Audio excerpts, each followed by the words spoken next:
It'd be very exciting for me to contemplate a Department of Efficiency headed by Elon Musk, because Musk has demonstrated repeatedly that he can take dysfunctional organizations and do the necessary things to reconstitute them and make them run properly. Elon has talked about an assassination attempt, and it's one of the first things he said when he came on MySpace the first time, or the second time, and was his concern for his life.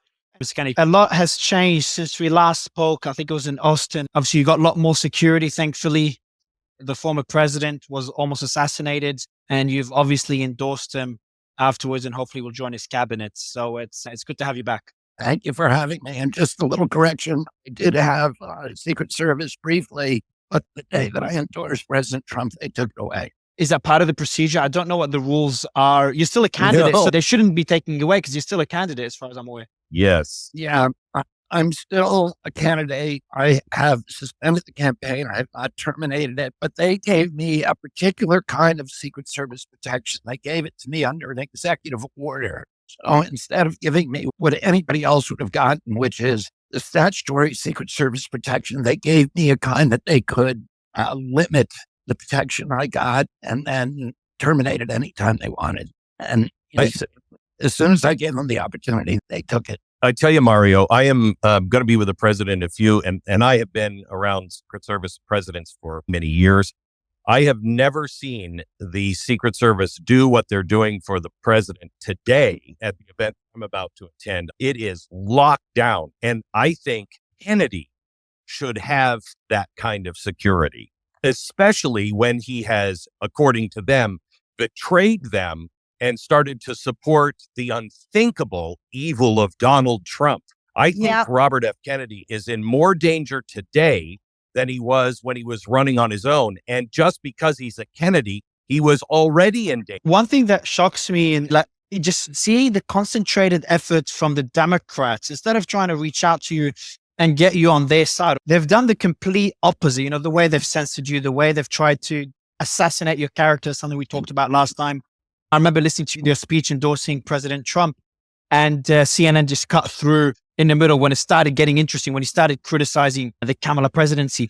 That to me is very surprising. Like from a strategic perspective, what is going on through their head? If they want Kamala to be president, the way they've treated you does not make any strategic sense. Yeah, I don't think they're strategic in anything that they do. I mean, I'm looking at what they're doing. Can you hear me? Yes, that's Roseanne. Yes. Roseanne was reacting to you. She can hear you. We can all hear you. Yeah, look what they're doing with the Ukraine war right now, which is to allow Ukraine to shoot missiles into Russia and to encourage them to invade Russia. What is the strategic goal in that? Is it to create World War III? Because Ukraine is not going to beat Russia. They're losing all of the strategic things that they've done in the campaign, outside the campaign.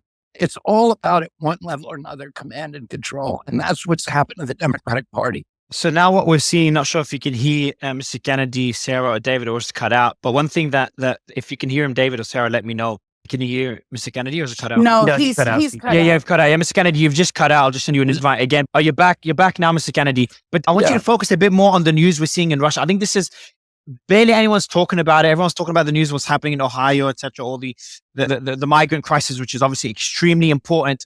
But one thing that's happening that no one's talking about is now we've got NATO weapons that will potentially be used to strike deep into Russian territory. That was unimaginable less than a year ago.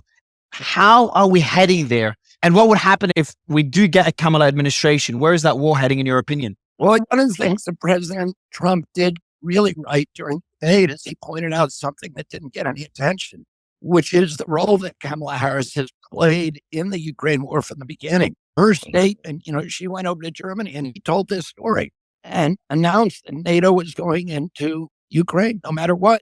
And that is the red line that the Russians said that not just Putin, but since Gorbachev, since 1992, the Russians have said, you can't do that. This is a critical national security red line for us. We've been invaded 3 times through Ukraine.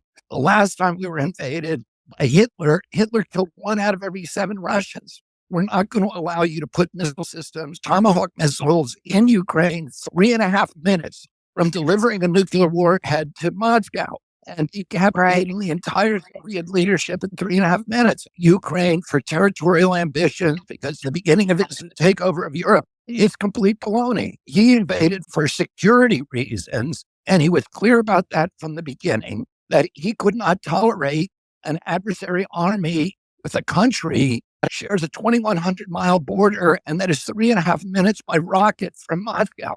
And we wouldn't either. When my uncle saw the missiles go into Cuba in we would have invaded Cuba and had a war in order to make sure that's not going to, what didn't happen. And in the end, my uncle realized something. He said, the Russians did not put this in here as an unprovoked aggression. They didn't put the missiles in Cuba, the 64 missiles in Cuba, out of unprovoked aggression. They put them in there because we had Jupiter missiles on the border of Russia with Turkey. And he made a secret deal with Khrushchev. I'll remove the American missiles from your border. You remove the Russian missiles from my border. And I want to ask him a question. He's talking about his uncle, and there's pretty good speculation that the military-industrial complex was, wanting him to die, JFK, because of his stance on de-escalation. And I see the same thing happening now. I see the military-industrial complex, because so many conservatives have at least learned the lesson of these endless wars don't do anything but make more enemies. And so the conservatives and the constitutionalists are now saying, I'm not interested in any of that. And now the military-industrial complex has moved over to the Democratic Party. They sound like warmongers. And I think they are going to start this war one way or another, whether Donald Trump is elected or not. It may happen in days, if not weeks or months. And I'm wondering if he sees the parallel between his uncle and Donald Trump in these days. It feels the same. Yeah. Can you hear me? Yes, we can. Yes. All right. I don't know if you heard what I was saying, but the same thing happened in 1963 during the Cuban Missile Crisis. Right. We've held that quo for all of these years. Now we're putting missiles on the Russian border. We promised in 1962, when the Russians took down the walls and allowed us to reunite Germany under a NATO army. They moved out 450 Russian troops from the base, and NATO troops moved in. So it was this extraordinary historic concession. And one thing Gorbachev said is, I'm going to allow this, but I need a promise from John Major, from George Bush, from the European leaders. You will never move NATO further to the east. James Baker, the Secretary of State, famously promised Gorbachev, we will not move NATO 1 inch to the east. Well, since then, we've moved it 1,000 miles to the east. We've taken over 14 countries. And of course, the Russians feel threatened. This is a security issue, and this is not what we're being told. And I don't think the Russians will use a nuclear weapon. I think the reason they wouldn't, they've got better nuclear weapons than us. They've got 1,200 more warheads and missiles than us. Their electronic warfare is a generation ahead of us, which means their capacity to defend themselves against U.S. missiles is much better than what we have. I think they're more restrained, and they're the adults in the ring at this point.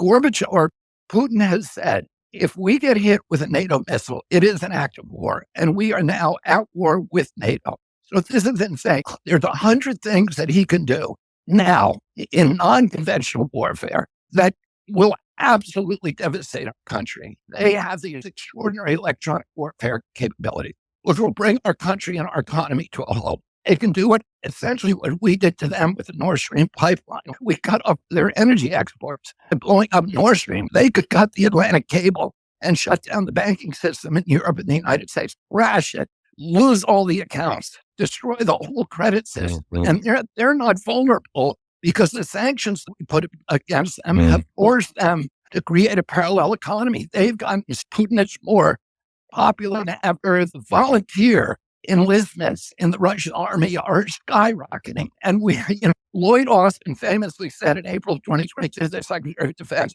when he was asked, why are we in Ukraine? Ukraine has no strategic value to the United States, none. We have no treaty with them. What the hell are we doing there? He said, we're there to degrade the Russian army and exhaust its capacity to function anywhere else in the world. We've done exactly the opposite. We've made Russia stronger than ever. We've taught them how to counter all of our missile systems, all of our attack missiles, all of the missiles that we've deployed against them. They know how to dismantle them. It takes them 6 weeks, they say, to figure out how to counter a new American offensive system. And they've now figured out everything. Mr. Kennedy, I've got 2 questions for you. Dr. Peterson, it's a pleasure to have you. I think it's the first time on our stage, sir. I've got a lot of questions for you, and feel free to jump in at any time. Mr. Kennedy, I've just got 1 question for you, and then I've got a similar question to Dr. Peterson. 2 questions. First, what is the end game for the current administration when it comes to the war in Ukraine? Because it feels like constant escalation. If they're not willing to meet halfway with Russia, then I don't know what the end result would be. And the second part of the question is, if Trump is president, he did say he'll end the war in 24 hours. I think that was more of a symbolic statement. I just don't find it possible to within 24 hours, but within days makes sense, being optimistic. How do you think have you spoken to President Trump on how he would end the war? Well, I tell you, will end the war is a moving target, because a year and a half ago, you could have ended the war very easily. In fact, they signed a treaty. Putin signed a treaty that was negotiated in Istanbul with Naftali Bennett and as referee. Putin wanted 2 things. He wanted a guarantee of neutrality for Ukraine forever, so NATO would never go into Ukraine. He also wanted to protect the ethnic Russians in Donbass and Lugansk, who were, when we overthrew the democratically elected government of Ukraine in 2018, when the CIA and USAID overthrew them and installed a Western-friendly government, that new government launched a war in February of 2022, February of 2018, against the ethnic Russians in Donbass and Lugansk. It killed 14,000 of them. So he wanted to end that slaughter.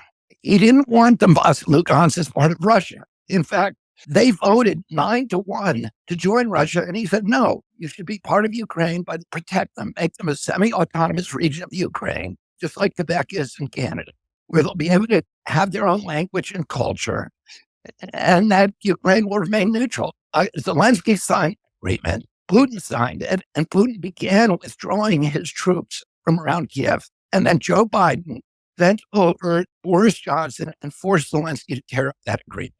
They wanted a war. Why do they want a war? Ukraine, no intelligent person ever believed that Ukraine could win that war. That would be like Cuba winning a war against the United States. It is never going to happen. They're lying to the American people. They're lying about the casualties. What is the purpose of it? When Biden was asked, he said it's to destabilize Russia, to have regime change in Russia.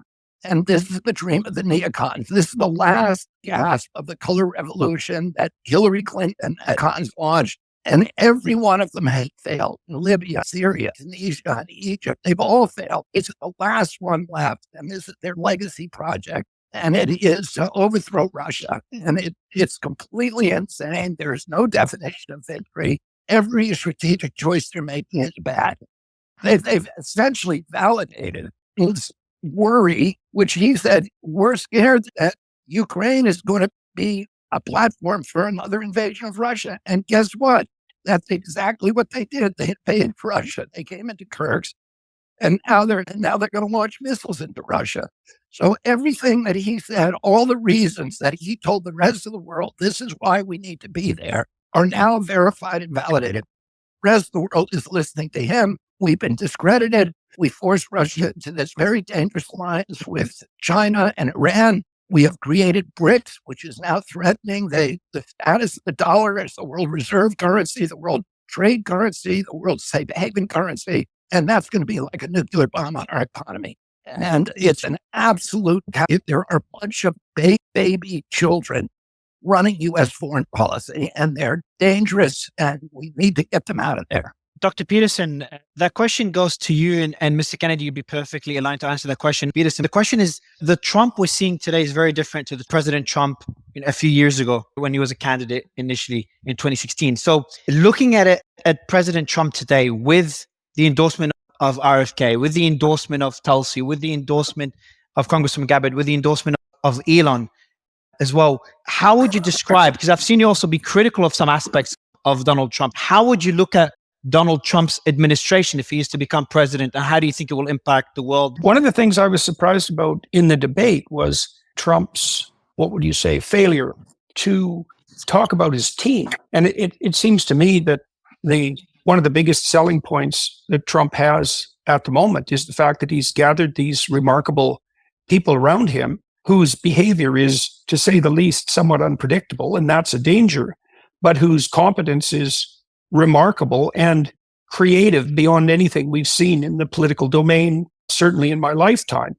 And so it seems to me that it would be in Trump's best interest to start making this about the Trump team, because that goes such a long ways to addressing concerns about, let's say, how his first administration was constituted, but also about the general competence of a potential Trump administration. And I guess I'm somewhat radical in this regard. It'd be very exciting for me to contemplate a Department of Efficiency headed by Elon Musk, because Musk has demonstrated repeatedly that he can take dysfunctional organizations and do the necessary things to reconstitute them and make them run properly. And Kennedy is obviously as radical in his way as Trump, and Ramaswamy is like that, and Tulsi Gabbard is like that.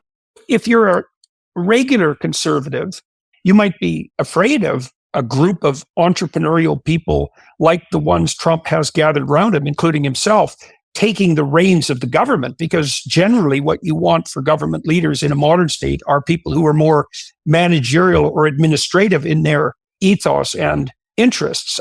Someone like the governor of Florida is a very good example of that. He's a very competent administrator. Trump has gathered around him a cadre of entrepreneurs, and they tilt more in the creative direction. And maybe the time has come that we need political leaders who are doing that, who would take those radical moves. But it seems to me also that Trump could capitalize on what he's accomplished with regards to this remarkable team in a manner that certainly wasn't evident at all in the debate. So it's exciting to me to see that. I thought the debate was fantastic. I think what Trump's work has been since he announced in 2015, was it? His work, to me, the way I see it, is he's unmasking everything. He's taking the veil away from what's hidden and what we're being lied to about. And so that even for the most common people in this country, the wide middle, Main Street, they see, oh, wow, the entire media conglomerate, we say media industrial complex, is compromised, has nothing to do with telling us the truth. In fact, they're invested in just the opposite. And we all saw it before our eyes. We saw a woman, what they cheated in the debate like they cheat in every election. And it's glaringly apparent every time. Can you hear me? Yeah, we can. Roseanne, one thing though is, and I'll get your thoughts. Dr. Peterson talked about how Trump had an incredible opportunity, Dr. Peterson. He had an incredible opportunity to display the team that he has, Elon's endorsement. You've got obviously Mr. Kennedy's endorsement as well. It's no longer, in my view at least, and Bret, good to have you. I was listening to your interview just before this space. And by the way, treat this space as if it's yours. The mic is yours as much as it's mine. So feel free to go back and forth with the panel. But Bret, one thing you talked about is it's no longer, because you're obviously a big supporter, a big advocate of Mr. Kennedy. It's no longer about a Trump candidacy anymore. It's a Trump-Kennedy candidacy. And that is one thing that was not mentioned enough in the debate. Mr. Weinstein, I'd love to get your thoughts on that particular comment. And then I'd love to get Dr. Peterson's and Mr. Kennedy's thoughts on this specific point. And of course, Trump's performance in the debate and how much of an impact it will have. Sure. Well, I think people are joining up with Trump because Trump's genius is being, I think that's really what's at play. His 5D chess moves are becoming apparent. Mr. Weinstein, what do you think? I think it's clear that we have a unity movement coalescing, and that President Trump has skills that no one else has. He has a political capacity that is unmatched, but that what is gathering around him is much larger than the MAGA movement. This is a large collection of patriotic elements that are concerned about the direction that the country is headed. And I hope that President Trump will recognize the size of the opportunity that he has, that has arrived at his doorstep. This is the time to join together, to put aside small ideological differences, and to partner based on the principles that all patriotic Americans share. This is really the do or die election. And we're holding the Rescue the Republic rally on the Capitol Mall on September 29th. And I really hope that people will come in large numbers. And for those who can't, I hope they will spread the word, because that unity movement really is the best hope for the republic going forward. They're doing a fundraiser for him, and I have to introduce him. But thank you for all of this. I can't agree with Bret more than he's absolutely right. Everybody who loves the country has got to put our differences aside, and we've got to come together. This may be the last constitutional election, and it'll only work if people come out in droves. And I'm here today to help the president raise money here in Utah. But I have to tell you, please get out, do something, get involved. And if you can, donate DonaldJTrump.com. Thank Thanks, you Mario. for coming in, Glenn. And Mr. Kennedy, obviously you've been critical of a lot of President Trump's policies. So a question to you and a question to Dr. Peterson as well is for anyone who was not a supporter of Trump previously, but are also concerned about the Kamala administration, a lot of what the Democratic Party has done over the last few years. What would you say to them when they've got similar concerns to what you had over the last few months? Mr. Kennedy, I'll go to Dr. Peterson with that same question, because again, Dr. Peterson, I was listening to your interview prior to this space as well. I've been ambivalent in my appreciation for Trump. It was my sense to begin with, and I don't think this is unique to me, that his initial campaign was something approximating a publicity campaign, which was brilliantly managed. And it always struck me as unlikely that he believed he would win. And then he did. And then he didn't know what he was doing. And that's not surprising, because who does? But I've been very impressed by the Trump presidency in one fundamental regard, I would say, although there are others that are relevant. There were no wars with Donald Trump. And the wars that we have right now, as Mr. Kennedy referred to, they're insane and insanely dangerous. And I've talked to a number of people who were pro-Ukraine, let's say, and I pressed all of them, some of them conservative, some of them more liberal, and I pressed all of them on the nature of the endgame. It's, okay, what's your view of victory here? We're going to destabilize Russia. That seems to me to be a relatively bad idea, given that Russia has a massive nuclear arsenal. You want the country to fragment? Is that the idea? So then we have 10 nuclear players instead of one?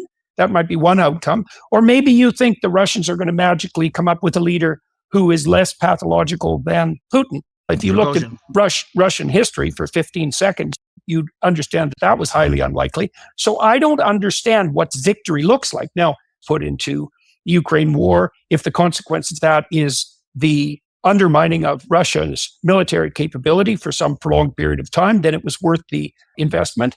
And I think maybe, but that assumes that Russia is actually intrinsically an enemy, which is not a story I buy, especially not when we're faced with power like China, let's say, or even Iran for that matter. We might want to get our enemies rank ordered to some degree. I don't think it's necessary for Russia to be an enemy. And I think we blew a massive opportunity after the wall came down in the late 1980s to bring Russia a lot more firmly into the Western orbit, and we failed to do that even though Europe is unbelievably dependent on Russian energy, and we're all dependent on Russian food and fertilizer.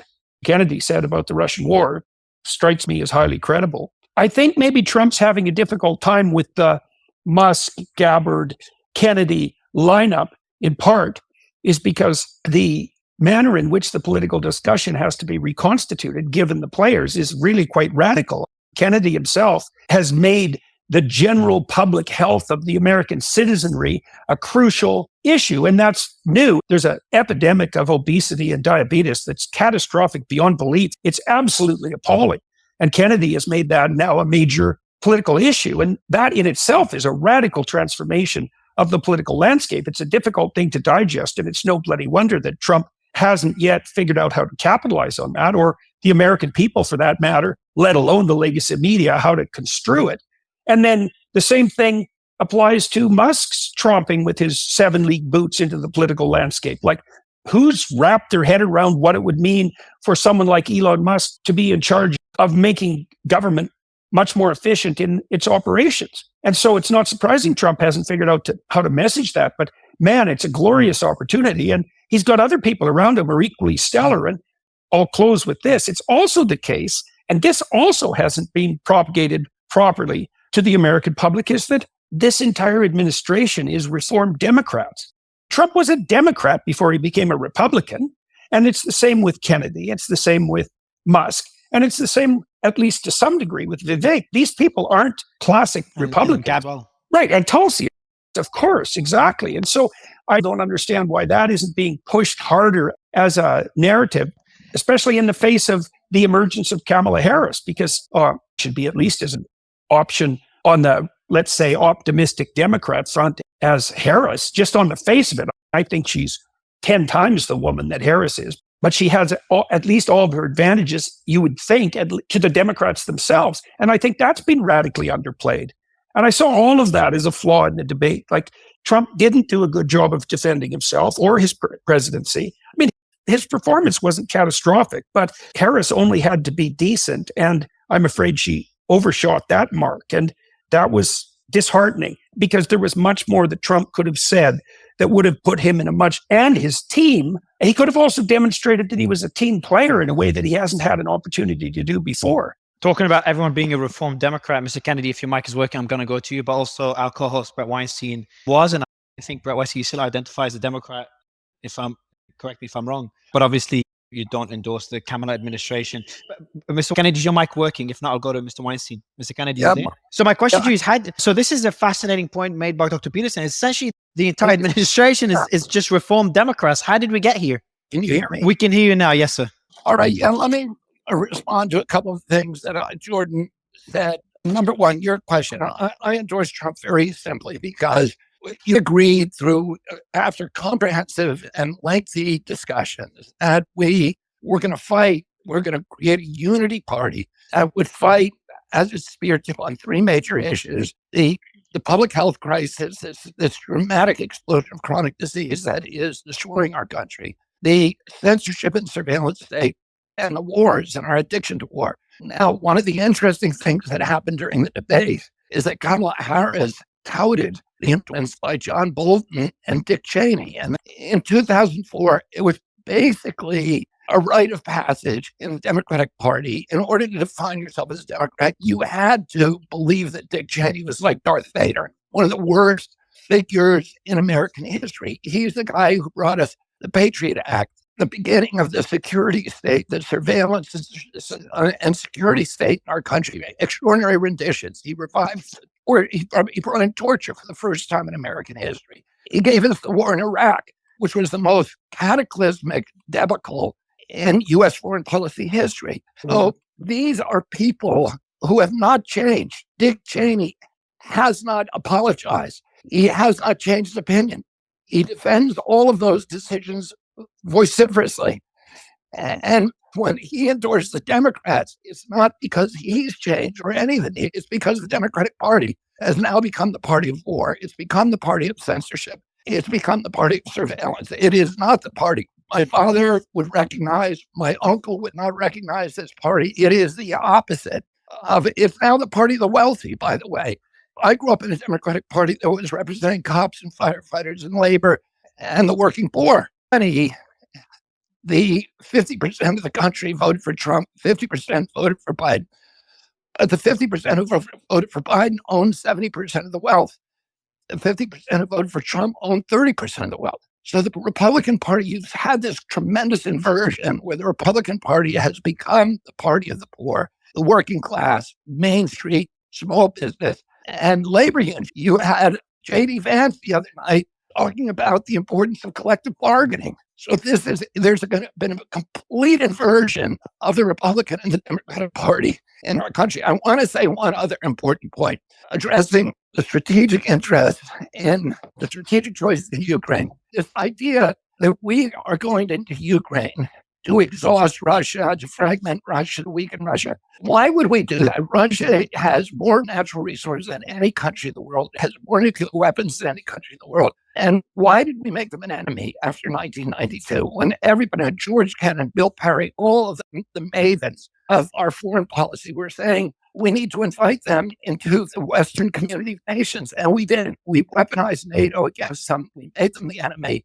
And now what's happened? As this weekend, we've been told we're going to kill 600,000 Ukrainian kids in order to degrade Russia. Has it degraded Russia? No. It has built, Russia has rebuilt its industrial base. It has made an alliance with China, which has the biggest industrial base in the world. The U.S. no longer has an industrial base. It exported the entire thing to China. We could not fight a war, a conventional war, with either of these countries. And now we've deindustrialized Europe by destroying the Nord Stream pipeline. We have taken away the economic advantage that Europe had, and they're paying now, instead of paying $6 for natural gas and energy, they're paying $12, $10 to $12. It shut down the entire chemical industry, heavy industry in the Ruhr Valley, and Germany is all closing down. Germany is no longer an industrial nation. It is now a U.S. military base. And a nation's power, a nation's influence comes from a strong economy. And we have destroyed the economy of Europe. We've actually weakened Europe. It is no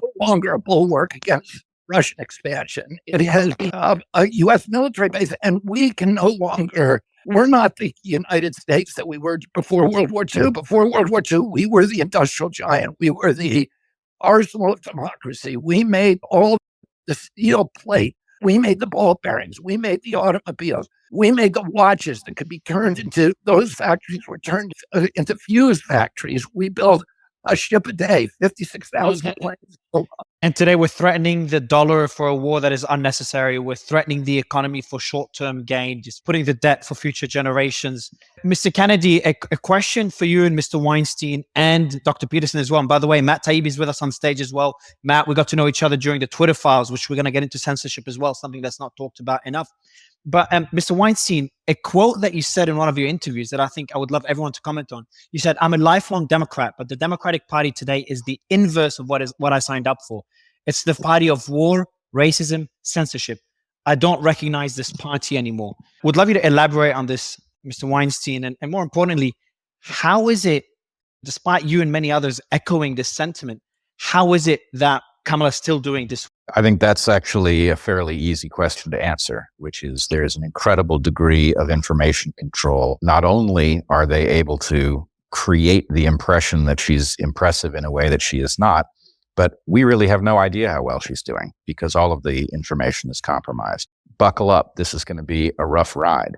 But let me address your first point about me being a Democrat, another one who finds himself aligned with the other side at the moment. I've been a Democrat my whole adult life. I usually say that if you don't have a candidate that matches your values in the election, you should vote as if you're voting in a future election. I voted for Tulsi Gabbard in the last presidential election. I would tell you, don't take that advice in this election. It's too important. What's happening at the moment is a direct threat to our form of governance. And if you don't believe me, ask yourself the question, who is president today? The answer, of course, is that we don't really know. Under normal circumstances, that would be a terribly shocking realization. But it is even more shocking at a moment when we are actually in the midst of a confrontation with our Cold War nuclear enemy. And not only are we in the midst of a conflict, a proxy war, but we are actually acting in a provocative way that may lead us into a nuclear exchange. This is not a kind of power that any human being should have. But if somebody is going to have it, we need to know who they are. They need to be responsible to us. And the fact that some cabal in the executive branch behind the scenes that we cannot call in front of Congress is creating tension between two nuclear superpowers is beyond imagination. So the reason that I have stayed in the Democratic Party, though it has departed from all of the values that brought me there in the first place, is so that it would mean something when I challenged it. And I'm telling you, this is my party, but it's like having a dog that has contracted rabies. This party has become so toxic and so dangerous that we absolutely have to put it down for everyone's benefit. The future depends on us doing it.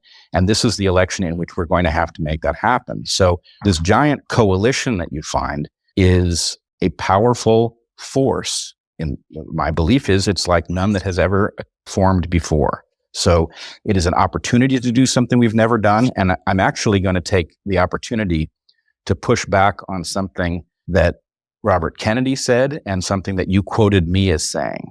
This is actually not even an inversion between the two parties. Yes, the Democratic Party has now become strangely the party of racism and the party of war and the party of big pharma. But what is taking place over on the other side is not that it has adopted the traditional democratic values. In fact, it has simply taken over as a refuge for people who hold any version of American values. You have liberals who are taking shelter with conservatives and libertarians all under the same banner. That is a marvelous sign of hope at a moment that is otherwise terribly bleak.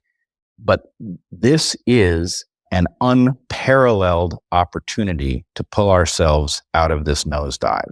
It is unlikely that it will come again. They are targeting the freedoms that are necessary for us to pull out of this nosedive in any sort of normal fashion. They are targeting our speech rights. And that ought to frighten us, because if those speech rights disappear in the next 4 years under Kamala Harris, then what tools will we use to build a resistance then? It's almost inconceivable that it would happen by normal constitutional means. These are not people who are uninterested. These are people who are so fed up with our system that they've stopped voting. And the irony is that there are enough of them to turn any election. If they were to come off the bench right now, they could save us all on their own. And so what we have to do is convince them that this is the moment for them to return to the electorate and deliver their message that this constitutional republic has to stand. It has to be returned to the course that it was set on by its founders, and that we're not going to wait another election cycle for that to happen. Dr. Peterson, it's an interesting observation that can refer to again, is that the leading figures in a possible Trump administration are all reform Democrats. It's just hard to call it even a Republican Party. It's just a Republican Party plus Democrats that no longer align with the current Democratic Party. My question to you is, we're seeing censorship around the world by both the left and the right, but mainly the left. Now, I've covered it. We've both covered it when it comes to the UK. I just interviewed earlier today the son of President Bolsonaro. He's also been on my show a few months ago. Eduardo Bolsonaro was here personally with me discussing this exact issue. We've seen this in Pakistan, India, the list goes on, Australia, and of course the US. Why? So first, is this an issue of the left that is censoring? Or is that a systemic issue that because again, I'm apolitical. Go ahead. Okay, we're actually analyzing that problem improperly, because it's not fundamentally a political problem. What's happened, as far as I can tell, is that the technological revolution that's produced these remarkable means of communication, especially the social media networks, have run afoul of their own success in a manner that's extraordinarily fundamental. And it's a constant across the entire domain of human history that about 3 to 5% of the population is psychopathic. And we understand more and more about how those people conduct themselves. So the dark tetrad types are Machiavellian, so they use language only to manipulate. They're narcissistic, so they want unearned social credit and reputation. They're psychopathic, which makes them predatory parasites. And because that's all not enough, they're sadistic, which means they tend to take delight in the unnecessary suffering of others. We've evolved mechanisms in our normal discourse, our normal patterns of discourse, to keep them in check. Most of that has to do with reputation tracking, in that we live in networks that are connected to one another. So my friends tend to know the rest of my friends. We keep track of each other. And if anybody in that network starts playing psychopathic games, after 3 episodes, the word gets around and their effectiveness radically declines. This is why the psychopathic types are archetypal wanderers, vagabonds, because they have to invade new social networks. Now, they're always there, and they're not good people. Now, what's happened now with the rise of social media is that the psychopaths shelter behind the moral proclamations of the political actors. So that could be on the right, where they stand as defenders of free speech, or on the left, where they're compassionate beyond belief. That's camouflage. And what they do behind the scenes is continue their psychopathic games. And we see the psychopathic narcissists have hijacked the political discourse in the extremes. And the new social media networks are defenseless against that. In fact, they amplify it, because the negative messaging that these people rely on to accrue attention to themselves is more psychologically impactful than positive emotion, and we can't track their reputation. And so I think this is a cataclysm, and it's not diagnosed properly, because it isn't the left against the right, even though I think at the moment that there are certain elements of the left, partly because they've been in power in the US for so long, that pose a more proximal danger. It's the psychopathic manipulators at the edges of the political spectrum against everyone else. And that really started to become a problem in about 2014 when these new forms of technology, which are radical beyond belief, right? Every new social media enterprise is as radical technologically, maybe as the invention of the printing press, or more so. And no one has any idea how to police them or even to identify the bad actors without falling of the censorship problem, let's say. First of all, we have to understand that this is not fundamentally a political problem. It's a psychological problem. It's the manipulative, narcissistic psychopaths against everyone else. And that's happened many times in human history. The French Revolution was hijacked by the psychopaths. The Russian Revolution was hijacked by the psychopaths. This happens all the time. And one of the most classic forms of defense of such people is their camouflage in moral virtue. Like the clinical psychopaths are unbelievably good at portraying themselves as victims. And so we're very naive about this. And we're discussing it at the wrong level of analysis. I watch acts all the time. I'm watching the bad actors on the left and on the right. And I see the personality patterns. There's a burgeoning literature on this, but it's not something that we don't know how to police discourse on the social media platforms. We don't have the mechanisms evolved. And I'll add to that, 30% of internet traffic is pornographic. At least another 20% is outright criminal. And then around that, there's a penumbra of troll demon bad actors who live to produce the kind of chaos that they think they could thrive in and that accrues undeserved benefit to them. These are very powerful technologies, and bad actors wield disproportionate influence on them. Mr. Kennedy, we've got a record number of listeners today. It's been months since the last Elon space. So it's going to be a tough question, put you on the spot. Dr. Peterson explained how complex the issue is. So my question to you as someone who's been very vocal, supporting free speech, and I've been doing the same, is the toughest question to answer is how would you fix the problem that we have? Where would you start? It's a global problem now, but I would fix it in the United States. And we have good laws and we have constitutional rights. And if the president can actually fix them, like the president can get in on day one and he can issue an executive order forbidding any official of the United States, any employee of the United States government pressuring social media companies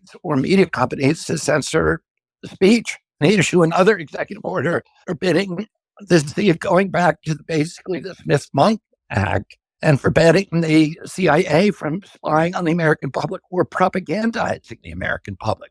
He can start dismantling the CISA and the censorship industrial complex, which is centered on CISA and reaches into all of the other intelligence agencies. They operate the modern iteration of Operation Mockingbird. The penetration by the CIA of so many of our particularly liberal media news sites, and Dick Russell and David Talbot, two really wonderful CIA historians, have done separate articles and extensive research on which of our media companies, the big media companies, places like Daily Beast and Daily Cause and Rolling Stone, have now been infiltrated by the security apparatus and many others, including some of the major network media companies. But we need to also use the bully pulpit of the White House to explain to Americans that censorship is always wrong, that the president should do a speech on this to say to the American public, we grew up in a generation where censorship, where we all understood from reading Aldous Huxley, reading Orwell, reading Robert Heinlein, reading Arthur Koestler and Alexander Sage, all the required reading or part of the sort of classical bedrock of Western civilization, that totalitarian systems always emerge. The first step is always censorship. Then you have already stepped down the slippery slope toward totalitarian. Brazil is a perfect example of that. But Mr. Kennedy, a question that I've asked you previously, and I'll ask you again because it's becoming more and more relevant. I've interviewed Prime Minister Imran Khan. Many people I've interviewed that are trying to shake up the status quo or those in power, whatever you want to call them. Prime Minister Imran Khan he's had multiple assassination attempts. President Bolsonaro, President Trump, I've never interviewed him, but we're working on getting him on. Elon has talked about an assassination attempt, and it's one of the first things he said when he came on my space the first time or the second time was his concern for his life. And the list goes on. So big of a risk is it when you come into an existing system and try to remove the unelected officials that are in power, that are making those decisions when it comes to wars, censorship, the medical complex in the US? What could be the impact from a risk? I'm going to go as extreme as a potential assassination attempt on anyone that's trying to achieve that. And right now we're focusing on the US. And is that something you've actually discussed with President Trump or anyone else in his administration, especially after the assassination attempt? Because I know you had a call with him not long afterwards. I did not. I discussed the assassination with him on several occasions. I have not discussed the assassination in terms of saying that, first of all, of quantifying the risk, which I would not be able to do. But I think anybody knows that there's a risk. For me, it's not something I think about. I take appropriate precautions, but I would say that I have not spent even 1 microsecond of my life living in fear of that. And I think it's just, that's part of life. We had lost 250,000 men during World War II. We lost 20,000 during the Revolution. And these were people who gave their lives so that we could continue to have a constitution with a Bill of Rights in this country. And every generation has to be willing to take risks in order to preserve this experiment that America is making in self-governance. And there are risks to it. But listen, I lost 2 of my uncles in World War II.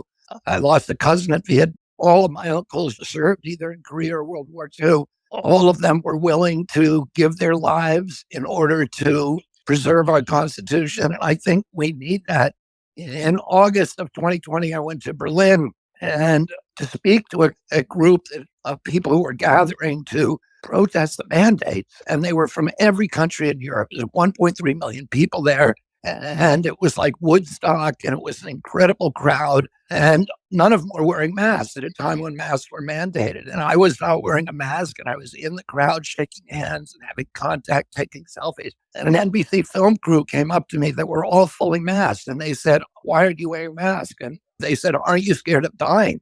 And I said, "There's a lot of things that I'm a lot more scared of than dying." They said, "What?" And I said, "Living like a slave. Like my kids growing up in a country that did not have my constitutional rights." But all of us ultimately have to make that decision. But one thing that fascinated me is that the assassination attempt, was not even mentioned in the debates, barely being mentioned by the media. Again, that's a former president almost assassinated, many unanswered questions, and everyone's just moved on. That's very alarming for me. The short attention span of people with today's social media and the algorithms putting in the latest story instead of focusing on what's important, it just makes it seem like if anyone was behind it, either the last one or any future assassination attempts, it feels like they can get away with it, similar to what happened with your uncle. Is that a question? It's more of an opinion, and get your response to it. If it's a fair opinion, and more importantly, why is no one talking about it anymore? I would say that President Trump, when he introduced me in Phoenix, also introduced the idea of creating a commission that would investigate not only reopen the investigation of my uncle's and father's assassination, but also specifically and I think that's probably a good idea. I think it's always good to have more information and transparency, and the more we know about it, the better. I think it's something we should pay attention to. I now have to go, so I'm going to say goodbye to everybody. And thank you so much for doing this. It's been an incredible group of people, and it's really been a privilege and honor to be with all of you. And good to speak to you again, Mr. Kennedy. And we'll let everyone know when Charlie Kirk and Tulsi Gabbard, Congresswoman Gabbard, joins us in a bit. Sarah, I know you had a question. Yes, thank you so much, Mario. My question was to you, Dr. Peterson. During a recent X space between President Trump and Elon Musk, President Trump alluded to a possible position in his cabinet with Elon Musk to potentially curb government spending. Would you support Elon Musk joining President Trump's administration in any capacity? I think that if he was willing to take the time to turn his obvious genius to such a complex problem, that the rest of us should be pretty damn thrilled that's a possibility. Look, that man 5 impossible things at the same time. And he has a track record of doing that now over decades. And so the fact that he is willing to put aside the concerns that he has and offer himself to attempt to do something that really has no direct personal benefit for him, except in the more abstract way that Mr. Kennedy referred to. I like daring people, and I like daring people who are geniuses. It's not obvious to me that they necessarily make the best political leaders, because in times of quiescence and stability, managerial and administrative types are probably more appropriate. Politics shouldn't be our central concern, and the charisma associated with that centrality of concern is dangerous. It becomes monarchical, but it doesn't appear to me that these are ordinary times. With the rapid proliferation of the administrative state and with the threat of war that besets us at the moment in a terrible manner, much underappreciated as far as I'm concerned, I think it's time for a little more daring on the political front than might be called for under normal times. And how could you possibly ask for someone who's more competent in terms of administrative organization than Musk? He's a track record, and it's lengthy, incredibly intensive, and also multidimensional. He's made a spectacular success, not only of a series of improbable ventures, but also a diverse set of improbable ventures. And that's rare enough. I would say he's virtually singular in that regard. So it's an amazing opportunity. And I think the same thing to a somewhat degree of the other people that Trump has gathered around him. They're remarkable people. Tulsi Gabbard fits into that category, and so does Ramaswamy and Kennedy. And so that's an exciting possibility as far as I'm concerned. And more power to Elon Musk if he can manage this. I wish Trump would capitalize on it more. It's just, I couldn't believe that was that lacuna in the debate. It's like, you have great people with you, and it's so shocking that they've agreed to join you. Who would have guessed? Do you see more people that are much more innovative wanting to sign up for the Trump administration than we are seeing with Democrats currently? Me personally, I think that the team that Trump has gathered around himself speaks directly to that. There isn't anyone on the Democrat side who has the independently generated public face that any of the main players around Trump have. I think the disruptors of the status quo seem to be lining up. Doesn't matter whether they're left or right. They're lining up behind Trump, Tulsi, and Kennedy. Yeah, it's people who are apprehensive about, who feel in their bones that something is going on at a deep level in the West that is extraordinarily dangerous. And I see that all the time, that sentiment in the tours that I've been doing. And I've spoken to thousands of people around the world and sampled the emotions of hundreds of thousands of people, and everyone knows something's up. I do think that at the moment, Trump, stunningly enough, is best positioned to deal with that. And I guess one of the things that convinced me about that was the miraculous success that his administration had formulating the Abraham Accords, which have held even after October 7th. That was a complete impossibility. And in a world that was run by non-corrupt institutions, the Trump administration people who were involved in the Abraham Accords clearly should have won the Nobel Peace Prize. Clearly, obviously, yet they didn't. And Trump also hasn't capitalized on that. The Iranians are conspiring madly to divide the West on the issue of Israel. And they're doing that extremely effectively, especially through their manipulation of platforms like TikTok, despite the huge advantage in some ways to Iran in turning the entire Muslim community against Israel in the United States, which is their clear goal. And they have every reason to do it. They know how to do it. It's been their plan since 19. The Abraham Accords have still held. And that's another miracle that Trump managed to pull off, apart from not embroiling us in a series of pathological and highly dangerous wars. And I don't think his team has done a good job of capitalizing on that. Who would have thought that it's Trump for peace? You know, it's just an indication of how upside down the world is, but he has a track record that demonstrates that clearly. Some of the personal characteristics of Trump that I might have found concerning in a political leader, his bluster and his unpredictability, his disagreeableness for that matter. It's very difficult also to estimate just exactly how useful that is on the international front, because it wasn't fluke that under Trump there was peace with Russia and that there was relative stability in our relationships with China and even with North Korea. Trump's got that monstrous edge that might be highly necessary for dealing effectively with the mad bullies of the world. And I don't know exactly to what degree foreign policy constitutes a primary concern of the American electorate, but the fact that there are two incredibly dangerous wars raging out of control at the moment, to me is, I think people are whistling in the dark about that because it's just too terrifying to look. I have been traveling very extensively for many years now, and I've been to many countries. And recently I was in Europe and also in Uzbekistan, and I was talking to people who had extensive connections within Russia, industrial and otherwise. And I found out, I got the same story from two independent sources, let's say radically independent sources, different countries and very different people, that the sanctions on Russia have not only not worked, but they've backfired and made Russia stronger. And so, first of all, they've increased fossil fuel prices, and so that's to Russia's huge advantage. And second, it turns out that in the modern world, a relatively powerful state can industrialize over a period of about 4 years. So in Uzbekistan, which trades extensively with Russia, I saw repurposed Russian factories manufacturing at its very high quality everything you could possibly imagine, from basic construction tiles and construction equipment to high-tech implements and consumer goods. And Uzbekistan has industrialized in 5 years. The gentleman that I was speaking with, who showed me his factories, his enterprises are responsible for 15% of Uzbekistan's GDP. And his sense was that the sanctions have bolstered Russia's economic security and allowed the Russian enterprise to industrialize at the cost of the West. And so not only are we risking nuclear war with the Russians, which is not a very wise thing to do, we're also sabotaging our own economies by pushing this strange degrowth that's killing Germany and the UK, for example. And we're producing a parallel economy, could within a few years easily have the strength of the Western industrial economy, and sabotaging ourselves in relationship to China. Well, we're doing so. Stunning. And I can't see that's going to reverse under a Democrat administration. I just don't see that at all.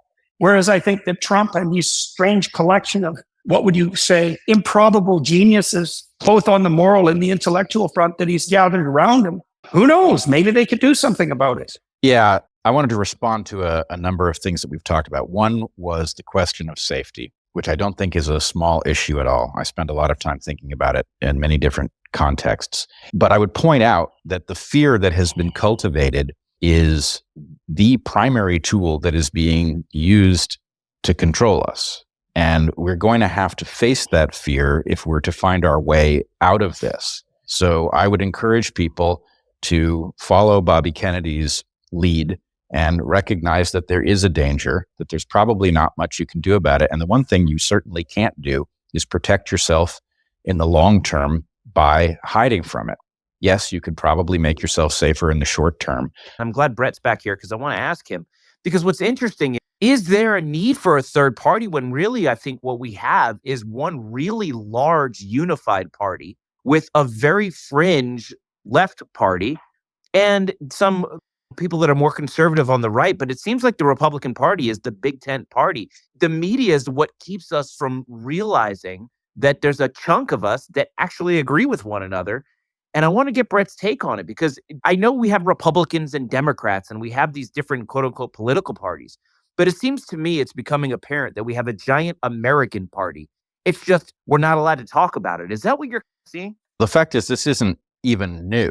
I don't know if you've ever looked at the Hidden Tribes report. Sometime a report came out that found that we had essentially two small fringes and a vast, exhausted middle of people who agree on most of the important stuff, even the stuff that we're told we can't agree on, like reproductive rights. It turns out that most of us are in basic agreement about them. So yes, the control is maintained by leading us to fight each other when in fact what unites us far exceeds what divides us. But I would encourage you to rethink your sense of the parties. Something has happened. The blue team has been taken over by something utterly unholy. We've just seen what I think is provably a coup right in front of our eyes. We don't know who the president is, and the person on the blue team who's running for president is complicit, forced the president out of the race by invoking the 25th Amendment, but leaves him in the office and does not invoke the 25th Amendment. What exactly is going on here? This has nothing to do with the system that was outlined by our founders. So the blue team isn't really a political party in the traditional sense. It's some kind of cabal that has taken control. And then what's happening over on the red side doesn't look like any Republican Party that I'm familiar with over the course of the last 5 decades. It looks totally different, and it has accumulated a absolutely huge and radically diverse coalition of people. That's a brand new feature on this political landscape. And I would encourage you in thinking about what the Republican Party is, although it contains elements that are holdovers from the Republican Party of 10 years ago, it is more different than it is similar. That much is clear. I've, in fact, encouraged that maybe we should be thinking of it as the grand new party. And you're absolutely right. What it is, it's a very big tent that we're pitching. And it happens to be under a color that we all have connotations with. But it's a new phenomenon. What we really need, I think, as your comment alluded to, is a second party. In that vein, I would point out that we have with us my good friend, Angela McArdle, who many of you will know and some of you will not be familiar, is the head of the National Libertarian Party. She has been, I don't want to say co-conspirator, that would obviously be a joke, but you never know who's listening and how they're going to portray this. Anyway, I want Angela to talk to us about not only how this looks from the point of view of liberals and conservatives, but from her very different, very important faction. Is the Libertarian Party the next second party? And Angela, I'd love your take on this. And as I give you the mic as well, I do want to give a massive welcome as well to Matt Taibbi. We're going to go to you shortly, Matt, one of my favorite journalists since the Twitter files. I'd love to get your perspective on the discussion now, since we're getting into the control of free speech. Angela, pleasure to have you. I think it's the first time on stage. Please do go ahead. Thank you. Thank you for having me back. Maybe I can tee this question up for Matt, who is graciously speaking at our event and has been helping us out with our quote unquote conspiring. You know, as chair of a national political party, I've taken a great risk and quite a bit of heat in organizing this movement. But I really do think we have to unite and take a leap of faith and trust each other. And, you know, also hope one of us doesn't turn out to be a snake, right? Because it's difficult unifying. And I say that kind of tongue in cheek. It's difficult because we don't align perfectly. But I really think we have to work together where we can in order to preserve individual rights and Western values like free speech, property rights, upward economic mobility, the things that make people want to come to America. And it's a risk to trust each other. But at this point in time, I think it's a greater risk to not trust each other and to end up being devoured by the snakes and deep state operatives that are out there trying to tank the country. And that's essentially why I've worked with Bret to organize Rescue the Republic, because we, the people who are not cheering on assassination attempts, who don't want to live in a pod and eat bugs, I think we need to band together and push back against this murderous regime and the murderous ideology that's behind it. And Bret and I struggled to articulate perfectly what we are pushing back against. We talked about all these different industrial complexes, which I feel like is the best way that we could really articulate it. But even more so than articulating and describing our enemy, I wonder, is there something more fitting or precise, a more precise way to describe this movement besides unity? Because I think what we're putting together right now is really powerful. And Matt, pleasure to have you. Thanks, Mario. I really appreciate it. And thank you, Angela, for the question. And thank you also for the event. I'm really looking forward to it. Put a lot of thought into it. As to that question, how do you describe it? It's been interesting listening to everyone tonight. Bret talking about the great exhausted middle.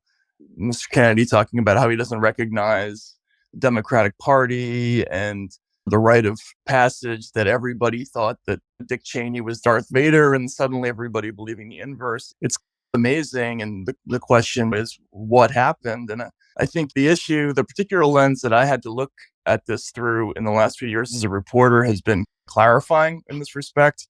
Censorship is probably the one issue that helps explain the transformation of American partisan politics. When we first started working on the Twitter files in the first couple of days, the first things that we saw were these emails that said things like flagged by DHS and flagged by FBI.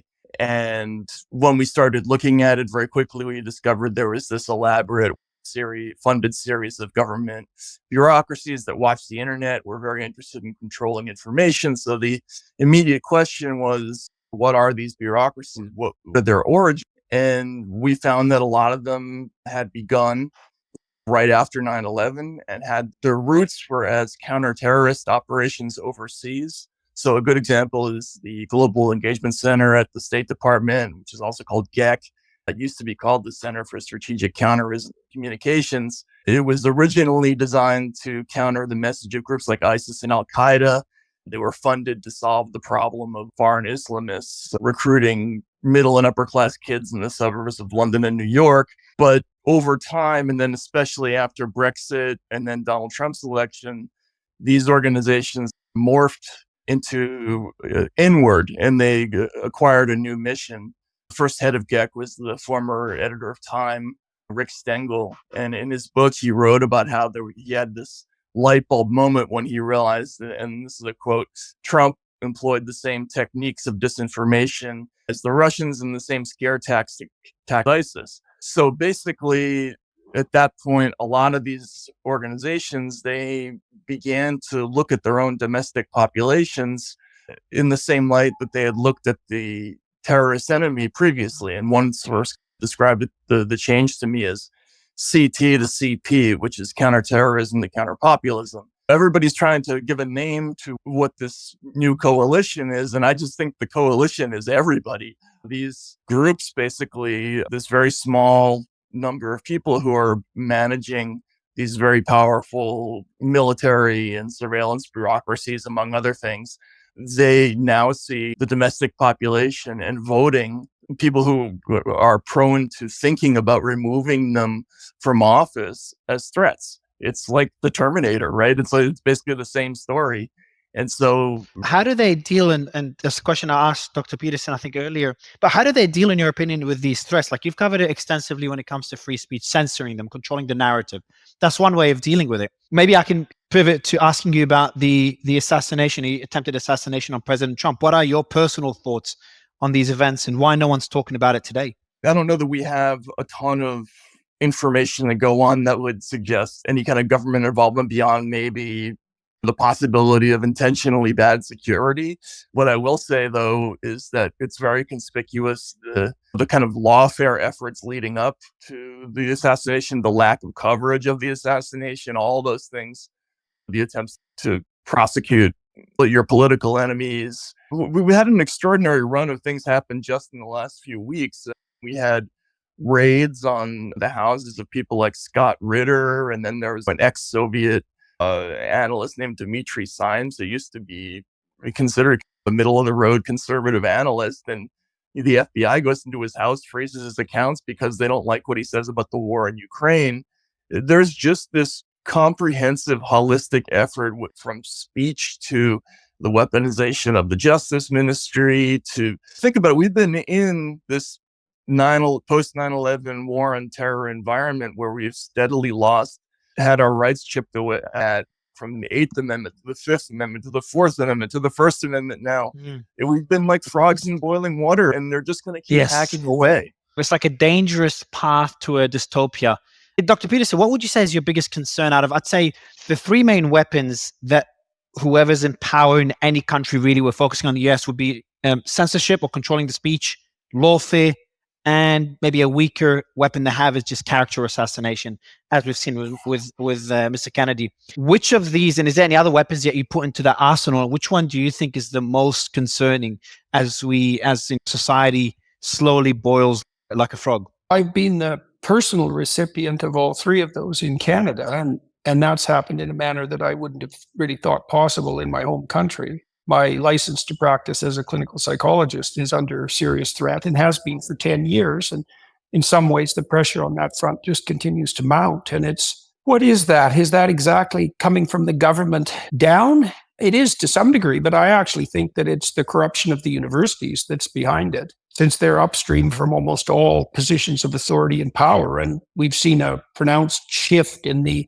manner in which the universities conduct themselves, especially in the humanities and social science space. And that's been accelerating over a 30-year period. And it hit something like critical volume in the mid-2010s and has polluted the space of public discourse in a terrible way ever since. I still think about it in some ways as the biggest danger because, well, the source is polluted, and so everything that runs downstream from it is becoming increasingly corrupt. The bureaucrats in Canada, for example, who are threatening my license, my livelihood, my reputation, and my finances are mid-level bureaucrats who are quasi-educated, and they don't seem to have any concern whatsoever for classic Western freedoms, and certainly very little concern for classic Western civilization as such. And it's not surprising because they've been educated in that belief or anti-belief their entire life. You know, we didn't necessarily expect that the next wave of tyranny would be a consequence of action at the mid-level bureaucracy, but that seems to be what's happening. But I think, like I said, a huge part of that's attributable to the universities. Of course, Bret was the unhappy recipient of the same kind of treatment in the United States. Seems like a lifetime ago. Jordan got most of the way there in his last comment, but at some level, we are dancing around a frightening recognition that something which is hostile to all of the values and protections that allow the West to function has gotten control over not just one of the governments of Western countries, but seemingly all of them simultaneously. And that is a much bigger threat than even the failure of any one nation, no matter how important. So that's really what we're looking at. And frankly, the evidence isn't even all that hard to put together. It's not some remote concept. It's plainly obvious if you just simply look at the fact that speech rights are failing across Western Europe, and they're failing at the same time in the US. Europe has an immigration crisis that just so happens to be mirrored by one here in North America. This is something that has taken control of our system and has turned all of the institutions that would ordinarily protect it against the interests of the public. I'll give you some figures because you're talking about how this is becoming a global problem. The 5 biggest democracies by population size, India's number 1. I think we all know what's going on with the Modi government and the issues they've had with X, who's trying to resist a lot of censorship requests. The United States is number 2, which we've talked about extensively. Number 3 is Indonesia, which they've got their own problems there. We haven't dug into it enough, so I won't comment there. Pakistan is number 4. The military pretty much controls everything in that country, and X has been banned in that country. Brazil is number 5, and we obviously have had Eduardo Bolsonaro on my show earlier today, and we all know what happened in Brazil, and X is still banned in Brazil. The bank accounts have been unfrozen, but the platform is still banned. So it is becoming a global problem. But then Bret, Dr. Peterson, and obviously Angela and Matt, I'll go with you, Bret, first, and then Dr. Peterson. Do you think a Trump administration is enough to reverse what I would call like a slow and dangerous path towards controlled speech, immigration issues? All these problems are always dominating headlines, but no one talks about the dangers of controlled speech, controlled narrative, or where that could lead the world, especially with everyone having their identity online now. So essentially being canceled on all these social media platforms, you no longer have a voice. It's almost like you lost your passport and your phone and any sort of communication with the outside world. But the question is, Dr. Peterson, do you think a Trump administration with Tulsi Gabbard, with RFK, with Elon, is that enough? The answer to your question is it damn well better be. And I think there's reason to hope that it might be, but we don't have a better alternative. And I would also just turn the question on its head.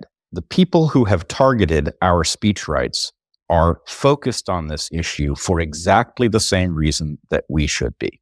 This is the essential tool necessary to repel their advance. And if we lose it, we are in a whole different world. This is the sign that we are not imagining an attack on all Western values. This is the last piece that remains for us to defend them. Here's the crucial part of the answer to your question. Why might a Trump administration be in a position to repel this advance? And the answer is what we are up against, whatever its nature might be, that seems to be housed over in the DNC. That thing has tormented and driven from all of our institutions all of the competent, patriotic, insightful people. Those people are now gathering together around Donald Trump, as unlikely as that would have seemed to many of us even just a few years ago. But the fact that group is gathering in one place gives us the best shot that we have to repel this advance. We are now dealing with a need to triage the problem. It's all well and good to ask, what are you going to do about this problem? And what are you going to do about that problem should you find that your administration is elected? But really, the question isn't what is going to be done. It's who is going to be put in a position to sort out how to address the problem. I've never met anybody who knows more about the problem. And if there is a way to address it, he's the guy to find it. So what we want is to see that same logic applied across all of the critical failures of Western civilization. Who are we going to put on the job? Should Elon Musk be the guy to figure out where government is a wasteful disposal engine for our wealth? Yeah, I think he's a great person for it. If he'll take the job, let's put him on it. And if Trump will simply see his job as managing this large coalition and figuring out who among all of those highly capable people is best positioned for each of the problems we face, I think we got a pretty good shot. Have you endorsed President Trump or not? I haven't formally endorsed him, but I will tell you right now, I certainly intend to vote for him. Now, the reason I haven't formally endorsed him is that there is a lot of to go, but there's no part of me that is holding out for a better alternative. I think we've got our alternative, and it is that coalition, and Donald Trump is the guy at the head of it, and I will vote for him unflinchingly. I guess that's a little different than a formal endorsement, but it's not substantially different. That's a pretty direct answer. I appreciate it. Dr. Peterson, it's going back to the question, unless you have other comments, but mainly the question of a Trump administration, and that includes everyone that we've talked about. Would that be enough to counter that path that we're heading down, mainly focusing on controlling speech? And do you think it will have much impact? Because I know you cover, and me too, but we cover censorship around the world. For our global audience, do you think a new Trump administration with Elon, with Kennedy, with Gabbard, do you think that will be enough to counter that shift to censorship around the world, including Brazil, Pakistan, Europe, which is a major problem, Canada? Or I don't think it has to be enough in some ways, because I think the situation is in some ways like it's crucial but critical, but it's not as dire as it might be. Because, well, for example, there's every bit of evidence in Canada that the Trudeau government, which was on the forefront of some of this woke nonsense that we've been commenting about today, this globalist utopian totalitarian danger, he'll be lucky in the next election if his party maintains viable party status. He's going to get decimated.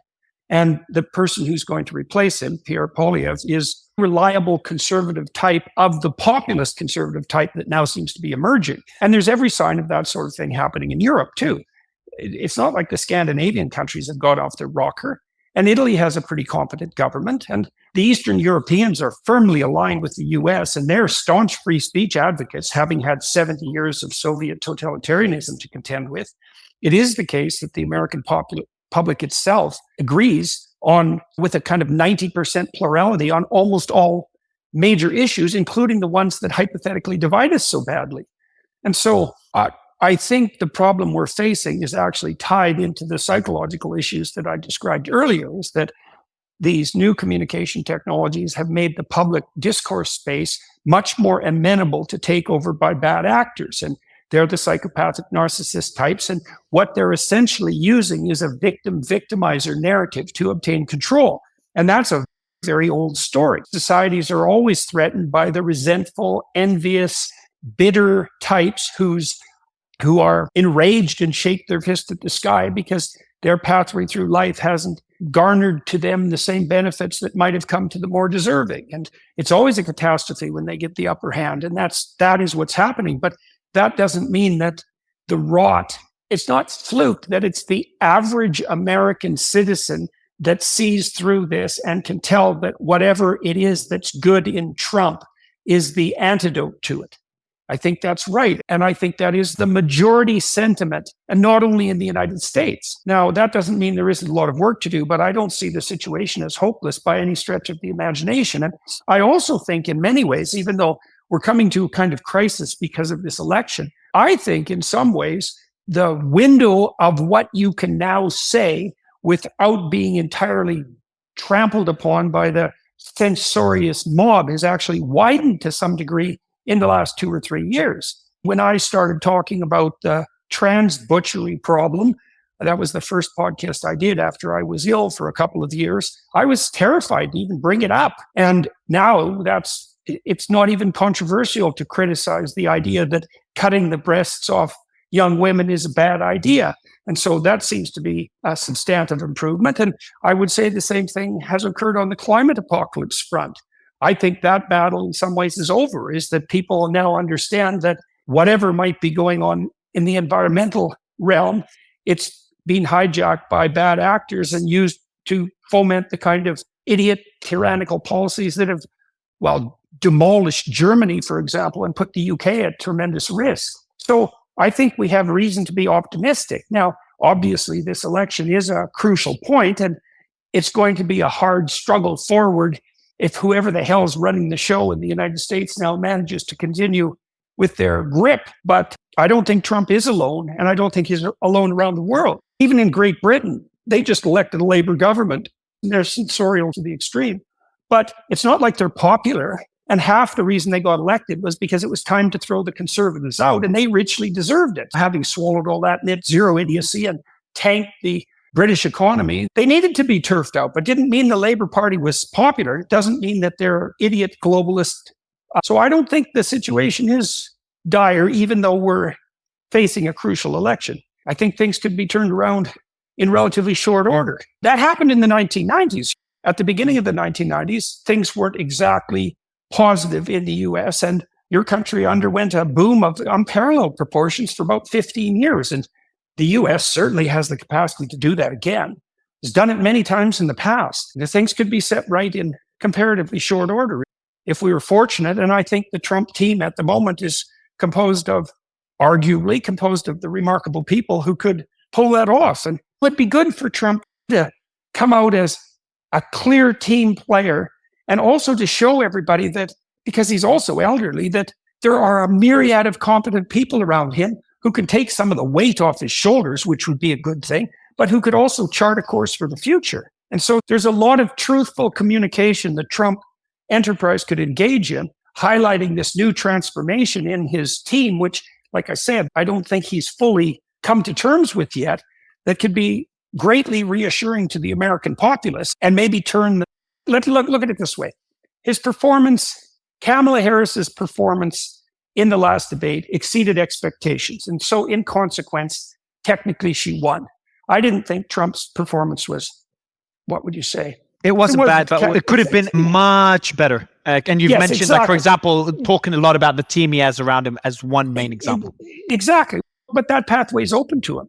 He could do that. He could say, look, I've gathered some remarkable people around me in a very surprising manner. And he could be pushing that in a manner that made it clear that this wasn't Trump versus the Democrats or Trump versus Harris, but a team of competent and committed people who are with a proven revolutionary track record, who could, in principle, set things right, even by asking the right questions. Like, it's such a miracle to see Kennedy enter the scene. The Trump slogan even morphed into "Make America Healthy Again." I mean, who the hell thought that was on the table?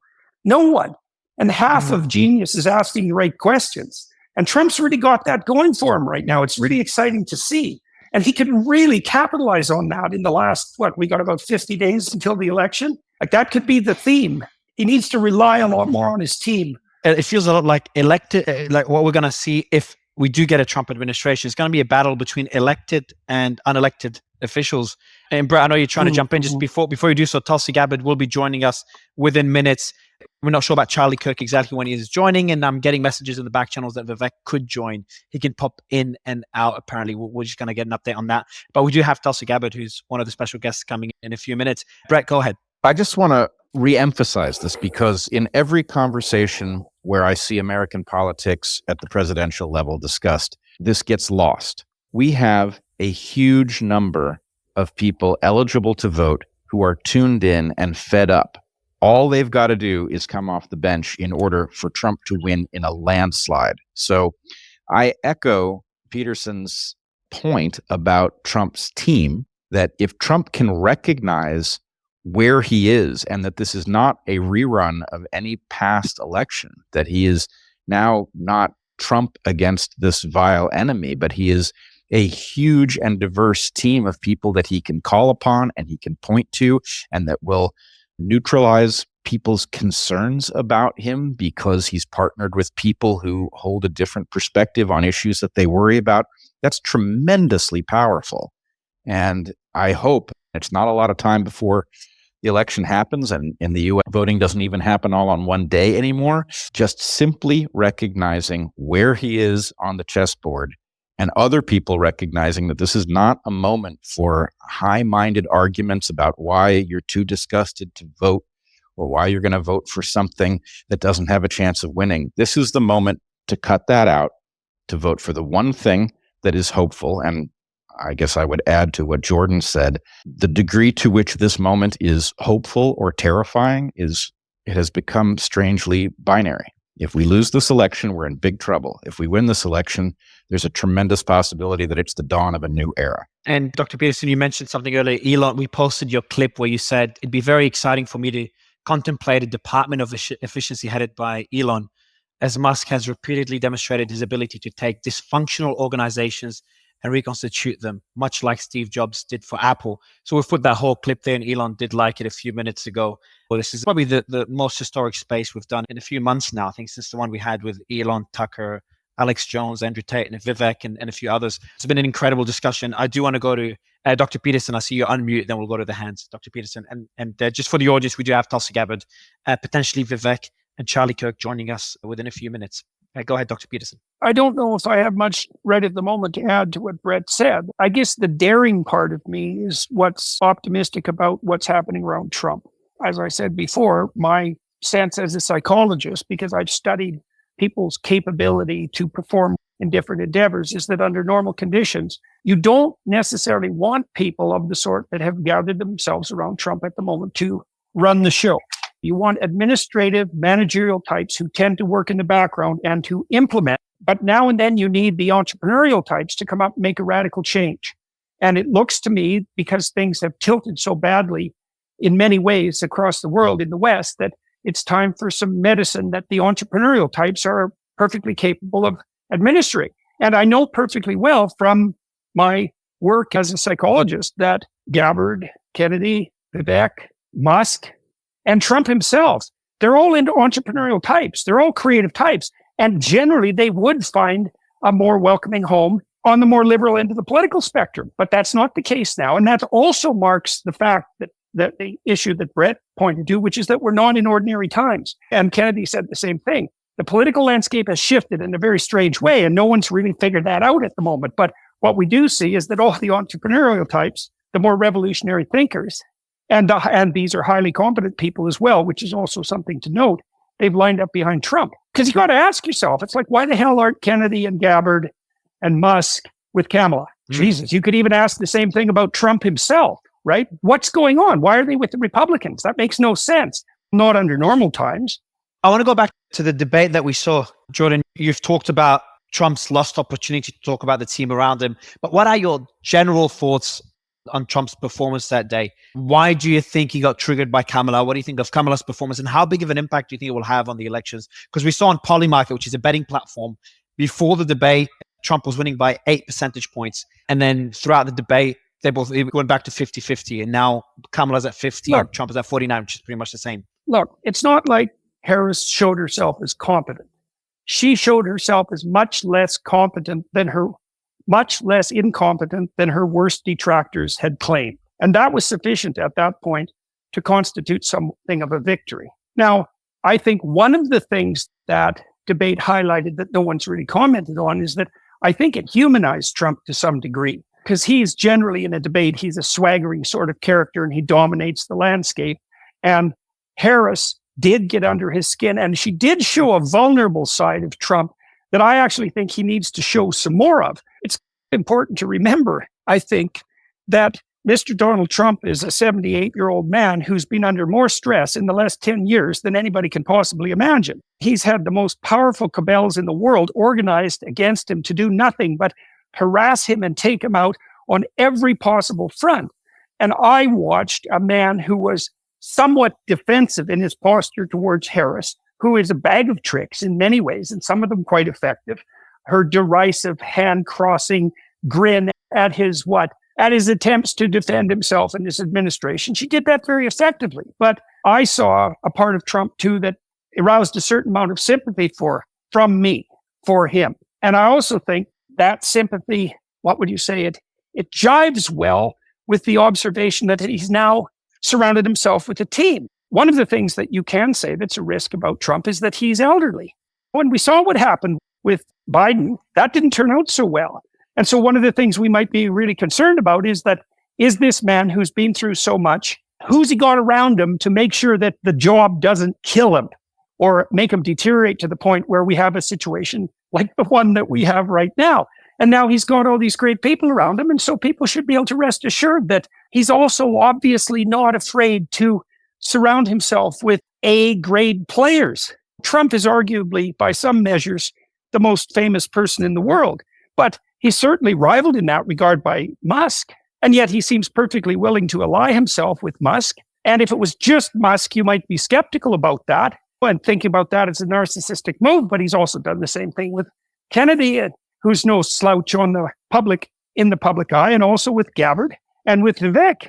And so this looks good to me. It's put to rest many of the concerns I had about Trump as an individual.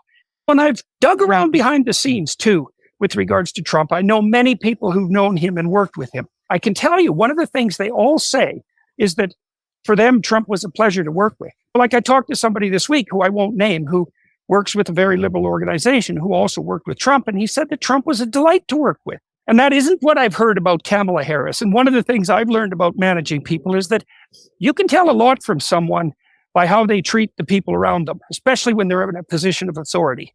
And I've heard nothing but good things about Donald Trump, which belies the idea that he's fundamentally narcissistic, because he is a swaggering guy. But I've heard nothing but terrible things about Harris with regards to the manner that she treats people who are in her immediate orbit. And that's not a positive thing. That's for sure. And I also think that Trump did a relatively poor job of highlighting the degree to which Harris is absolutely uncommitted to her political platform. I mean, he did point to the fact that she flip-flops and wobbles, but that isn't what she does. She radically reverses her position at any point in the process where it appears that doing so will redound to her immediate political credit. And she has supported absolutely absurd things like trans surgery for inmates. Jesus, really? That's a priority? Or even something that you think is reasonable in any universe possibly known to humanity? So he didn't attack her as effectively as he might have, and he didn't defend himself as well as he should have. And he didn't make reference to his team, which was a major mistake. But I don't think that Harris performed well during the debate, and she won't be able to garner the same degree of support for merely not being staggeringly incompetent the second time around. This isn't over, and I don't think what she did will redound to her credit over the medium to long run. Can I ask a question? Of course. Jordan, you just said something that I think is tremendously important. Many people have, of course, argued that Donald Trump appears to be narcissistic. And I think I have at least thought that's not good, but it's not the worst thing in the world. Somebody who wants to be loved could find their way to being loved by saving a republic that was full of people ready to be grateful for it.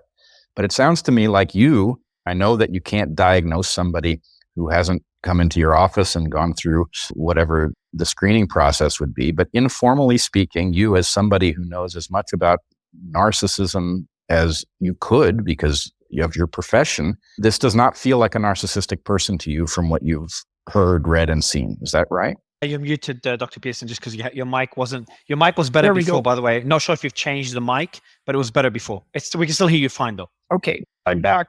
I'm back. Look, I've tried to pigeonhole Trump from a personality perspective. And so I'm going to say some things that are pretty obvious, but I think they're worth highlighting anyways. He's very extroverted, like 99th percentile level. And that's actually one of the elements of narcissism. To be narcissistic, you have to be very extroverted and very disagreeable. Those are two of the 5 cardinal personality traits. Now, is Trump disagreeable? Fragments into 2 facets, 2 aspects. One is compassion, and the other is politeness. And liberals tend to be higher in compassion and conservatives higher in politeness. My sense with Trump, and I know people like him, is that he's high in compassion and low in politeness. And that gives him that kind of attack dog element in keeping with his extroversion. But it also accounts for the fact that he does care for people, and the working class in particular can see that. So he's mouthy and funny and bitter and sardonic and cynical and insanely humorous.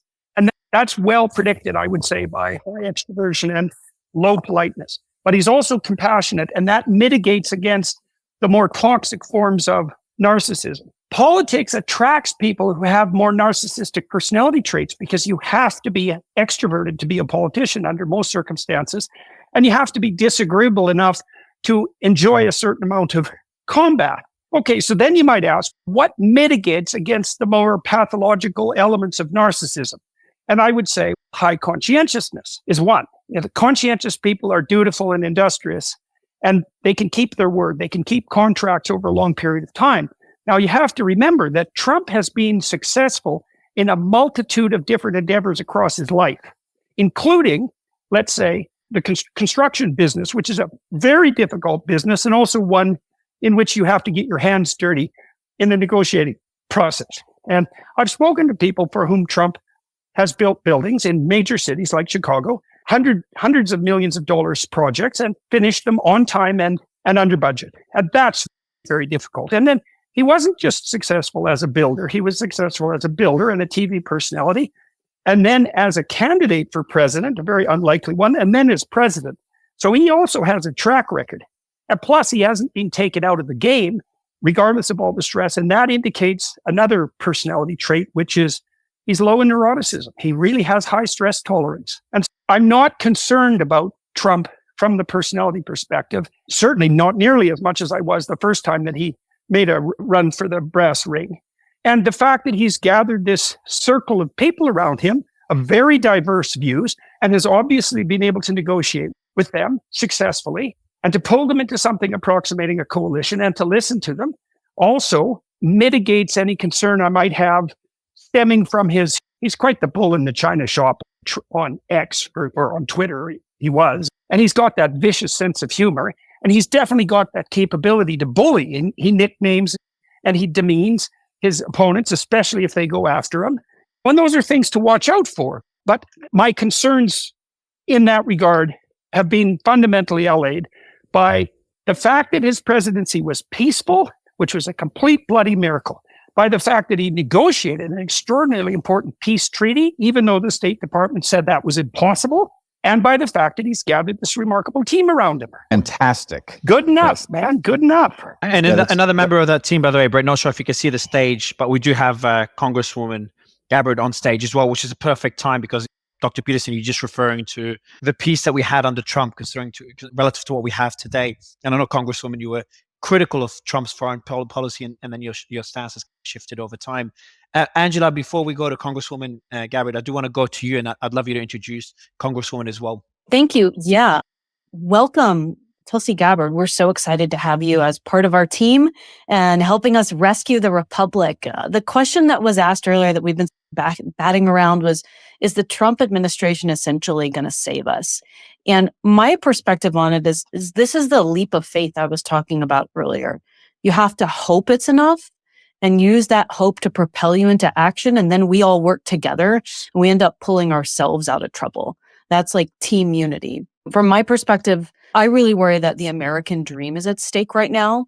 And if it fails, then we essentially cease to be the world power that we've been and fully descend into desperation and malevolence as we clamp down with more tyrannical actions in an attempt to hold on to our place. The people who want to hurt us, I think, like the assassination attempt, like whatever is propping up whoever is in charge in the White House right now, I think they're evil on a truly profound level.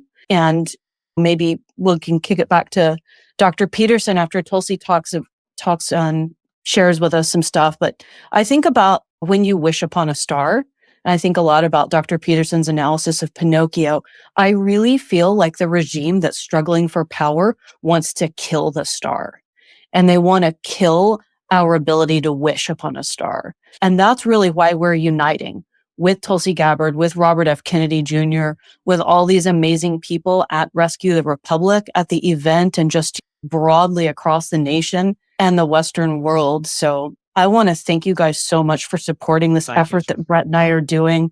And also, please visit jointheresistance.org. And Tulsi, it's a pleasure to have you. My question to you, continuing what Angela was saying, is when you talk about rescuing the Republic, we talked about it earlier. Can you expand further on exactly what we're rescuing? What are the existential issues that are being faced right now in the US and the rest of all other democracies, to be honest? Thank you. It's great to join all of you. Gosh, but both of you have touched on some really important things. And Angela, thanks for really painting such a beautiful picture about what is at stake. And when you talk about wishing upon a star and how they want to destroy the star, I think really when we look at the choice that we have before us as voters, it is a choice between freedom versus tyranny, peace versus war. And when I look at many of my former party leaders, where we look at permanent Washington, we look at the military industrial complex, we look at all of their allies and puppeteers, they're not so much trying to destroy the star as they want to be the sole authority and arbiters of freedom. They want us to bow to their desires and their greed for more power, and they want total control. Ultimately, that is what it's about. How are they doing that, Congresswoman? How would you break it down? Free speech, lawfare? Could you break down exactly how all of them are connected? Of course, this is something that I think there are a number of us here who are on this call, and I think there'll be a number of us speaking at the Rescue the Republic event in Washington, D.C. on September 29th, who've had very direct personal experience in this area. Yes, the censorship of our free speech is now something that, thanks to the expose of the Twitter files and many other... And the Quiet Skies, I'd love you to expand on the Quiet Skies secret domestic terror list as well you were talking about. Yes, the level of political retaliation and weaponization of various government agencies and the Department of Justice, the weaponization of or the use of propaganda media and big tech in this effort to squash free speech is happening in many ways, shapes, and forms. Most recently, and I am not the only target of this, obviously there are many, Donald Trump has been enemy number one in this area for the power elite in Washington that crosses over both parties. But for me, most recently, the very next day after I criticized Kamala Harris specifically about how dangerous she would be as commander-in-chief if she were elected, I was placed on this secret domestic terror watch list called Quiet Skies. It's administered by the Department of Homeland Security and TSA, one that many people have never even heard of, one that members of Congress, at least thus far, to my knowledge, have not been able to gain access to. They've requested, hey, we want to see who is on this list and why. Various leaks and whistleblowers have come forward saying, hey, you have 6-month-old babies on this list. How does that make sense in any world? And in my case, whistleblowers came forward, air marshals, federal air marshals, who were disgusted by the fact that they are being used as pawns to conduct this act that was very obviously one of political retaliation. And they've come forward with evidence and they've presented it to Congress. And it's something that is under investigation right now. But what is the reason for doing this? And it's not only to say, okay, we're going to bully Tulsi Gabbard or try to harass her out of this desire for retaliation, but it is to send a message to the American people that this is who we are. This is the power we have. And you better think twice before you criticize us, because if we're coming after Tulsi Gabbard today, we've come after Bobby Kennedy, we're going after Elon Musk, you will be next. And so they're hoping to have this chilling effect on our country. And quite frankly, in some cases, it's working. I want to talk about the issue that you raise with regard to war and peace. This is very directly connected to the issue of freedom and liberty. We have seen time and time again during a state of war, very often there is this power grab attempt to take away our freedom and our liberty. You go back to World War II and the Japanese internment camps. This hits close to home for us in Hawaii, where people were literally yanked out of their beds or pulled out from their jobs or their schools, Americans, and put into these internment camps, all of their freedoms and liberties taken away simply because of their ethnicity. Not a single one of them by the end of the war were found to have been suspect or spies in any way, shape, or form for the enemy. We saw this with the Patriot Act after 9/11 that's continuing to be used in this most recent reauthorization of the Patriot Act. More and more power grabs. They increase the power of the federal government to further encroach upon our civil liberties, our Fourth Amendment rights, their ability to surveil us without any warrant or any due process on our part. But the list that I'm on is a perfect example that I have no way to say, hey, you are surveilling me, provide the evidence, provide the justification. By law, under this current law, they have no requirement to do that. So when we talk about freedom and the fundamental core issues that are on the line here. We're talking about freedom. We're talking about peace. We're talking about prosperity. We're talking about our ability as Americans to truly live and thrive in a free and peaceful and prosperous society. I want to go back and just clarify a comment that's about President Trump's foreign policy and how my views may have evolved or changed on that. That's not quite accurate. I met with President Trump. I was the first Democrat to do this back in 2016. About 2 weeks after he won the election, I was asked to go and speak with him in Trump Tower in New York City about the Middle East, about the threat of Islamist terrorist groups like Al-Qaeda and ISIS, and to share my thoughts about how best we should take action to defeat this threat and how best we should take action to stop waging regime change wars that have time and time again turned out to be quite counterproductive to our own security, both in the sense of our physical safety and security, but also securing our liberties and freedoms. President Trump's instincts when it comes to war has always been and continues to be to stay out of war as much as possible. I think he recognizes that sometimes, unfortunately, war is necessary, but his instinct is to try to avoid that, which is why he went out and did something that President Obama refused to do and something that President Biden refused to do and that Kamala Harris would refuse to do, which is to go out and meet with a dictator like Kim Jong-un in North Korea with the goal of trying to de-escalate tensions and the goal of trying to de-escalate and reduce and minimize the threat of a nuclear attack coming from North Korea. Again, something that hits close to home for us who live in the Indo-Pacific region. So while, of course, I've had some disagreements with President on certain decisions he's made, as we look to the kind of change that's possible, and I think this really gets to the core of your comments and this conversation about our future that both you and Angela touched on, there are no guarantees in anything in life.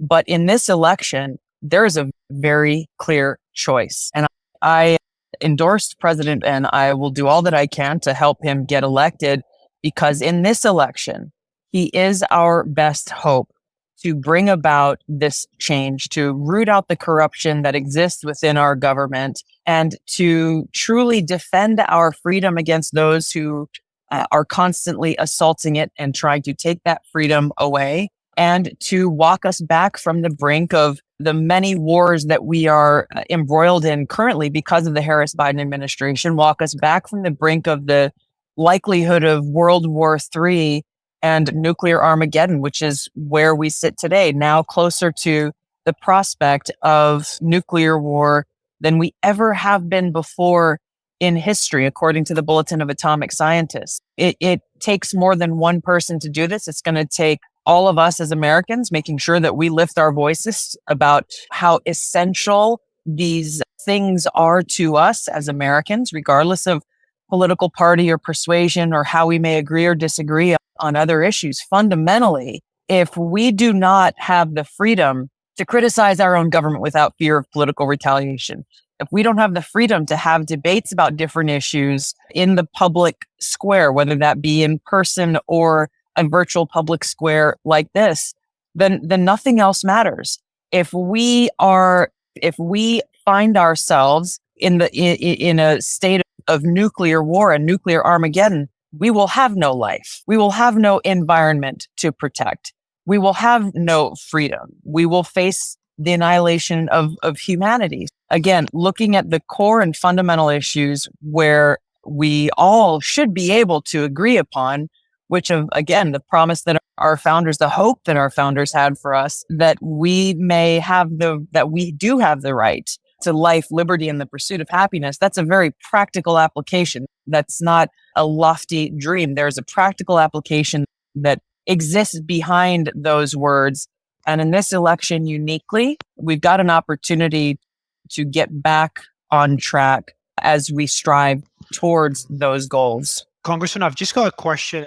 I've got too many comments to make, but one important one here, just talking about the war in Ukraine. I posted something today about Russia threatening to cut the internet cables, the undersea internet cables that will impact pretty much all of the West. And what's fascinating is that someone who's going to potentially be on Trump's administration, Elon, replies to that tweet saying Starlink will still work. So essentially, you've got someone who's not even part of the government that will be offering a solution to a problem one could argue is being caused by the current administration, which is the escalation of the war and potentially Ukraine striking deep into Russian territory with NATO weapons. And you've got a neighbor to the US, you've got Brazil, where free speech is being attacked by Justice Moraes.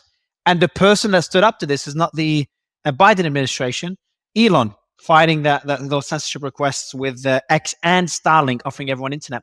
So you've got someone who's not even in the administration yet, in my opinion, doing more to fight for peace, doing more to fight for free speech than the current administration. But my question to you, Congresswoman, is Trump's comments about ending the war in Ukraine in 24 hours. Now, ignore the 24 hours. That could mean days. But have you spoken to Trump about details, President Trump, on how he would end the war? I know it's a very difficult question, but have you got an idea, a rough idea of how he would achieve that? I think it would be, first of all, I can't speak for him, but he has shown through his approach, and he's talked about this during this campaign, how has just about every war come to an end? You have to bring the parties to the table and you have to negotiate some form of a settlement or a treaty or an end to the war. That's what President Trump has said that he'll do. And he may have talked about this in the debate. If not, it was in another venue recently where he will speak with Zelensky. He will speak with Putin. He will speak with other parties who are concerned and negotiate a settlement in order to bring about an end to this war as quickly as possible. That is truly what is in the best interest of the people of Ukraine and in the interest of peace and in the interest of we, the American people, and people everywhere in the world to begin that process to walk us back from the brink of World War III and nuclear war. And the next question is talking about the debate between President Trump and Vice President Harris. I would love to get your general thoughts on the debate. Dr. Peterson, who's on stage with us, made a very interesting observation that Trump could have focused more on the team around him, including yourself, Mr. Kennedy, Elon. That was a very strong argument. All of them, actually, everyone mentioned, and were formerly Democrats.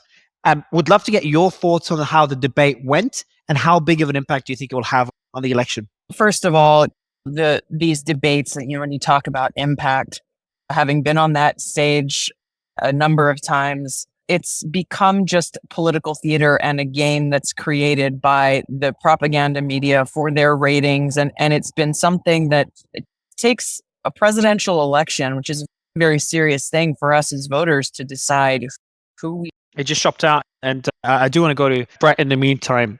That same question, because I haven't gotten your thoughts much, Bret, until Congresswoman is back her mic is back or connection is back. Congresswoman, your mic isn't working. But that same question to you, Bret, just the performance of the debate and how big of an impact do you think it will have on the election? It's a really strange question. I obviously wish the debate had gone differently than it did. I have talked on the Dark Horse podcast about what I suspect went into Kamala Harris's, I think, very surprising performance. But at some level, I'll return to the same point I made earlier. Most of the electorate that we think of are people who are already committed one way or the other. And it would be lovely if we could win some people over from the blue team, if we could wake them up to what their team has become and alert them to the fact that what exists over on the red team is not what they have been led to believe. But even failing that, there is this huge collection of voters who simply need to return to the electorate in order to make this a decisive victory for this clear unity movement that is collecting around Donald Trump. There's no reason not to do it. If it turned out that it didn't work, it would be cheap from the perspective of those voters. But if it turns out to function, as I think it would be a moment, it would be a historical sea change, and one that, if you listen to what Tulsi just told us, we are facing a moment of nuclear peril that exceeds any in our past. I have reached the same conclusion. And not only that, but we do not have towering patriotic figure at the helm to navigate through those dangerous waters. We don't even know who's in charge. We know that the president was forced out of the race by a vice president who is now vying for the position.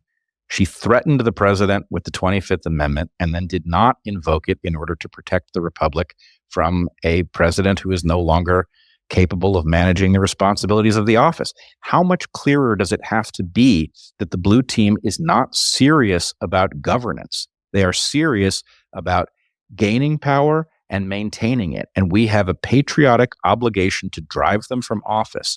At the point we've done that, the question about what we do to put the republic back together is an interesting question. But until we do, I just see this as maybe unfortunately very simple. We have to win, and we have to win by a decisive margin so that no level of cheating is capable of overcoming it. Sarah, you've got a question for Congresswoman? Yes, Congresswoman, is your mic working at this time?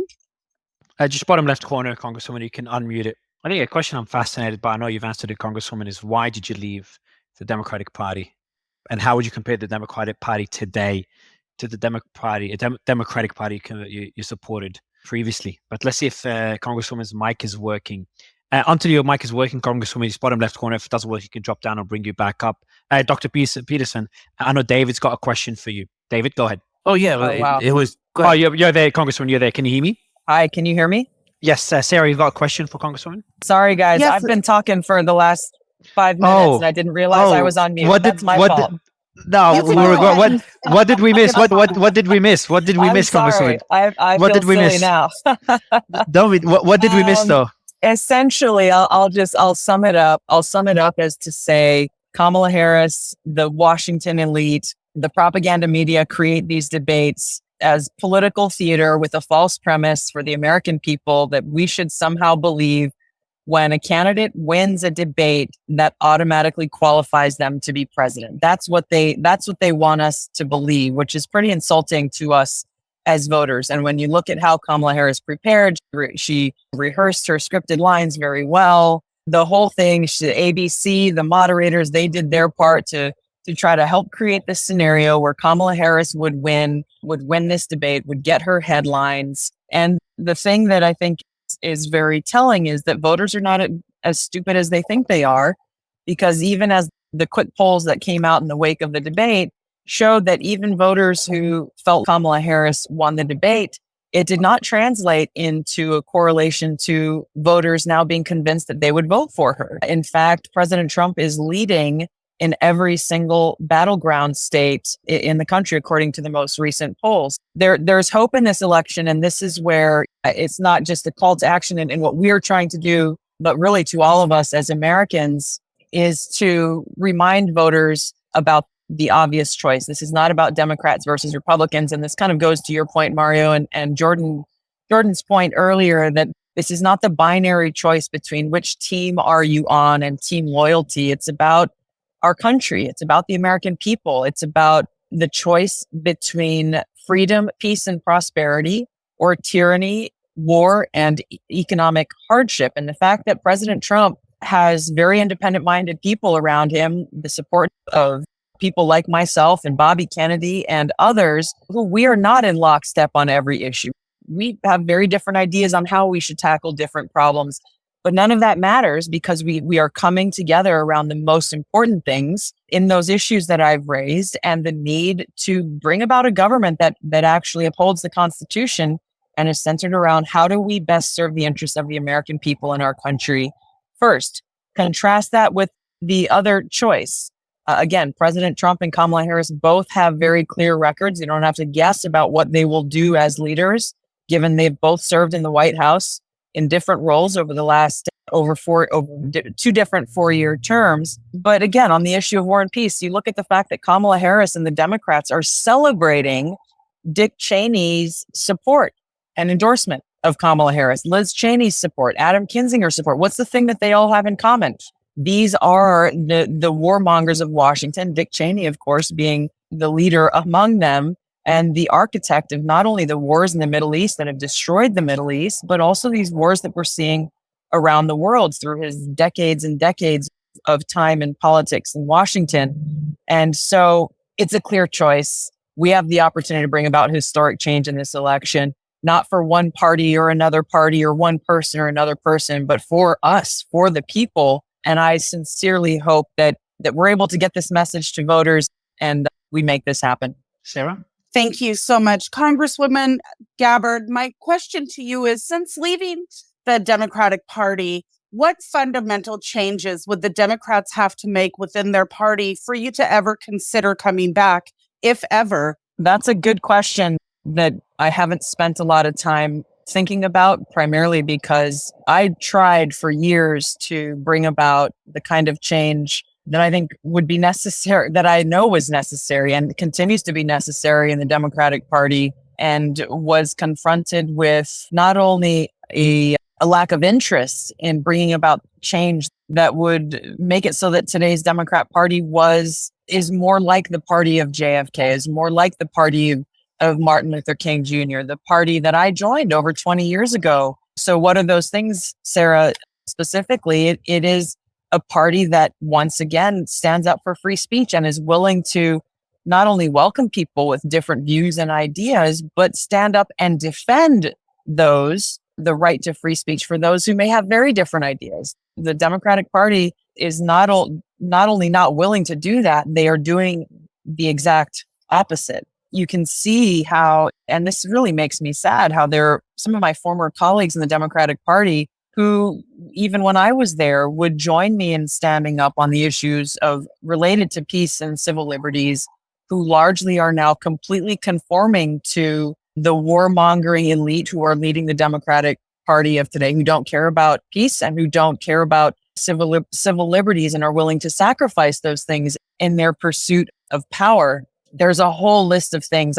This is why I wrote my book, For Love of Country, Leave the Democrat Party Behind. It's not a laundry list of issues per se. It is each chapter dedicated to what I saw as the biggest problems with today's Democrat Party, how harmful their actions and their actions are and continue to be for us as a society and for the American people. And that ultimately drove me to leave the Democratic Party. I encourage you to read the book for those who are interested or those who have friends who don't quite know what to do. Maybe they're still in the Democratic Party or thinking about leaving. If they're fundamental Democratic Party would have to go back to its roots, where it once was, of being the party that actually stood up for what is in the Constitution rather than going against it. It would need to become a party that it once was in standing up for peace. Unfortunately, it's become a party that has rejected all of those things, rejects objective truths about biological facts and differences between men and women, and a whole host of other things. Unfortunately, given the leadership of today's Democrat Party, given the fact that they don't even believe in democracy, we looked at the so-called Democratic primary in this presidential election where, they wouldn't let Bobby Kennedy or any of the other candidates, quite frankly, they wouldn't allow any debates to happen. They wouldn't even allow them on the ballot in many of these states. They wouldn't even hold primary elections. The Democrat Party of today would have to go a very long way to be able to regain the trust of people like me. And I meet people almost every single day I was at a rally with President Trump last night in Las Vegas, and I lost track of how many people who were there at the rally to support Trump, including elected officials, Nevada elected officials, who came up to me and said, I have walked the same path as you. I used to be a Democrat. Some left the Democrat Party a long time ago. Others have left more recently. But there are a lot of people who are really quite disgusted by the insanity, unfortunately, of today's Democrat Party and don't see any hope because they don't allow anyone to speak up. They don't allow any counter narrative. They don't allow anyone to come in and say, hey, the Democrat Party is headed in the wrong direction. Here is how I want to change it. They will, as they did to me and Bobby Kennedy at their first opportunity, the Hillary Clintons of the Democrat Party will do all that they can to smear and destroy and censor and silence anyone who dares to do that. So I know that when you left, I've got probably time for one last question. I just wanted to follow up very quickly on that. I know that when you left the party, that you did face a lot of criticism, likely from your colleagues in Congress. Did that same criticism come from family and friends? As we have seen with many Democrats that have left the party, it has torn them apart with family, with friends, and with colleagues. Did you experience that same thing that others have experienced as well? Yeah, Sarah, I have.